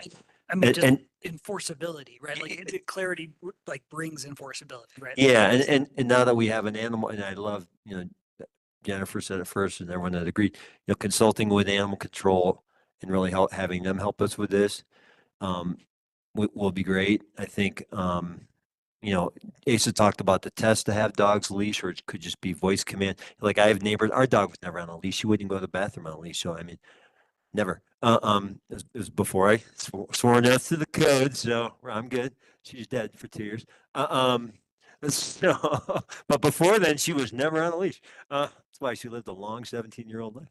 But I prefer that people have the option to walk their dogs off leash, and for animal control to drive right by those people that have them in voice and wave to them and just keep right on driving and not mess with them. So I'd like that option to be available to people that can control their dogs without a leash. I think the law enforcement, we even contracted with them. I wasn't for it, but I am for sake of your sanity. But like they need to kind of know what to enforce and what to not enforce, frankly. And I'd like us, the new board to, whatever it is, to revisit the county's units, because I think that does lay out the numbers a little more. We can change the dang word, but the numbers are good, Those are my big things. Otherwise, I had a lot of feedback on the draft I gave you, and I probably will send more that way. yeah, I appreciate that. Yeah, that's very helpful. Jesse, do you? Real quick, what was the pushback on the units? the units that animals shouldn't be deduced down to units because it doesn't acknowledge animals, you know, and that ultimately the ordinance needed to focus on animal safety and well-being, but not make it this like, there was a lot of uncomfortability with animals being considered units. Okay, so we could just call it a different name, right? Yeah, We can just call them animals. crazy, but true. Yes, we can. So basically, we look at the numbers, we insert the word animals, and all the wokeness is Just happening. call them occupancy limits, and that way that you can. Well, yeah, and maybe it's not the way we can look at those numbers, but we probably need some, some kind of expert guidance when you get to that. Jesse, just trying to make sure we hear from those of us who are running for office. Yeah, I'm probably going to be submitting comments on email primarily. I don't think we've heard from Tom either. He'll be here either way. Yeah, I was gonna As say. mayor or trustee. Yeah, I have comments I'll offer. Okay. Go ahead. It's more philosophical than anything because I, full disclosure, have not read the new ordinance thoroughly. So, but I would say philosophically, I have very low appetite to update the keeping animals code. I do commend you for all your hard work and for the rest of the committee members for working on it for all these years. And I was intimately involved with the Alexi and Constance scenario that sort of launched this whole thing. And for me, it was not about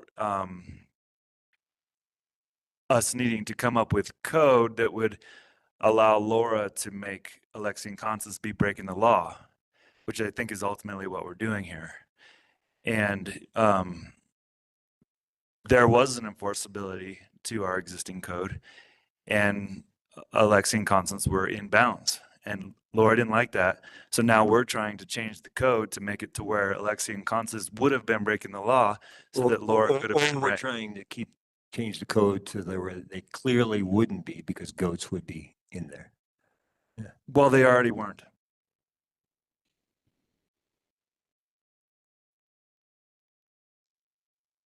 Well, I was their neighbor. I went over there and took care of the animals on a regular basis while they were out of town. And so did Andrew Bliss, and so did many other neighbors. And Laura and Nikki Osterloo were the primary ones who were upset with it. And Alexi and Constance endured some incredibly severe hardships on account of bad behavior by those neighbors who took it upon themselves to take vigilante tactics and stole their animals. And, were ultimately found not guilty of stealing their animals because they tried to give them back like on the day of the verdict. So for me, it's a matter of working with our neighbors. I would have liked to have seen Alexi and Constance do mediation with Laura and Greg. I'm good friends with all four of them. And it kind of broke my heart to have them so at odds with one another. And it was something that could have been easily resolved. And I am not in favor of creating more rules to try to anticipate every scenario so that people don't have to get together and talk it out and work it out. I want people to do that more.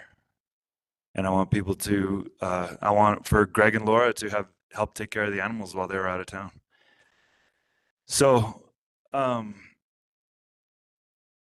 because I'm ultimately didn't see the goats as necessarily the problem, it's hard for me to, or maybe they were the problem, but ultimately the problem was that Greg and Laura didn't like what Lexi and Constance were doing. And I think that to the extent that we could create an environment where neighbors are encouraged to work it out with one another, that's ultimately what we want to be doing, because we can't anticipate all the ways in which neighbors are going to annoy one another or hurt one another or violate one another's sense of rights. And the only thing we can do is self-govern. And that's ultimately what we need to be striving for, not creating more and more rules to try to anticipate every scenario that could go wrong. Because that ultimately just allows us to not have relationships. And so I'm not in favor of creating more rules and regulations with specifics. I like, to the extent that we can frame this entire keeping animals ordinance in terms of principles and values, that's what I'm looking for. I think things that say, you know, sanitary and safe is really good, and we leave it up to the experts to make that discretionary call. And I do think that it's better for us to have laws that or regulations that are subjective in many respects, because they can be based on principles and values than Luke's and everybody else's. We all have So, different perspectives. That yard to me was disgusting. And it smelled bad and the dog was barking all night and the animals were not well cared for. That was my perspective. You're saying Yeah. they're very well cared for by you. So we need to have it more clear as to what is animal abuse and what isn't. Well, we all have So- different so perspectives. I- That's no, the whole but, point. yeah, so It's time I to think go. emailing Britt. Yep. And then you all will consult with the animal control. We already did public comment on non-agenda items. For now, I hope you guys feel like we gave you enough guidance. Yes, this is very And if helpful. I'll stay on to help with this effort too. Work hard to stay on. I move to adjourn. Second. Other business? Okay, go for it. Yes. Trustee Miller, Yes. trustee Corvalon, Yes. trustee Sterling, Yes. Mayor Pro Tem Mahol, Yes. trusty Severs, Yes. trustee Coombs Ismail. Yes. Okay, the meeting is adjourned. I won my last vote. Hey, 16. 10:15, Verizon time, 10:15. Thank you, Eric. It was nice meeting you. Yeah. His last motion, yeah.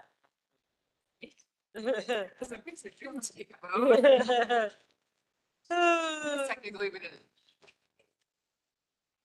Actually, the units, I was just looking at it, it's pretty interesting. I don't, Right, so initially. it's a little confusing because it's like a horse is equal to 1 unit, but a little horse is you can have 4 of them. Here it's, But here, if you have 1 cattle or buffalo, then you technically can have 4 per acre. per acre agriculture. But those are huge. Those are huge ass things. So let's take something that would be like estate residential or rural residential. You're still transmitting. And so something like a horse. So then you You're can still have, transmitting. these are little baby horses.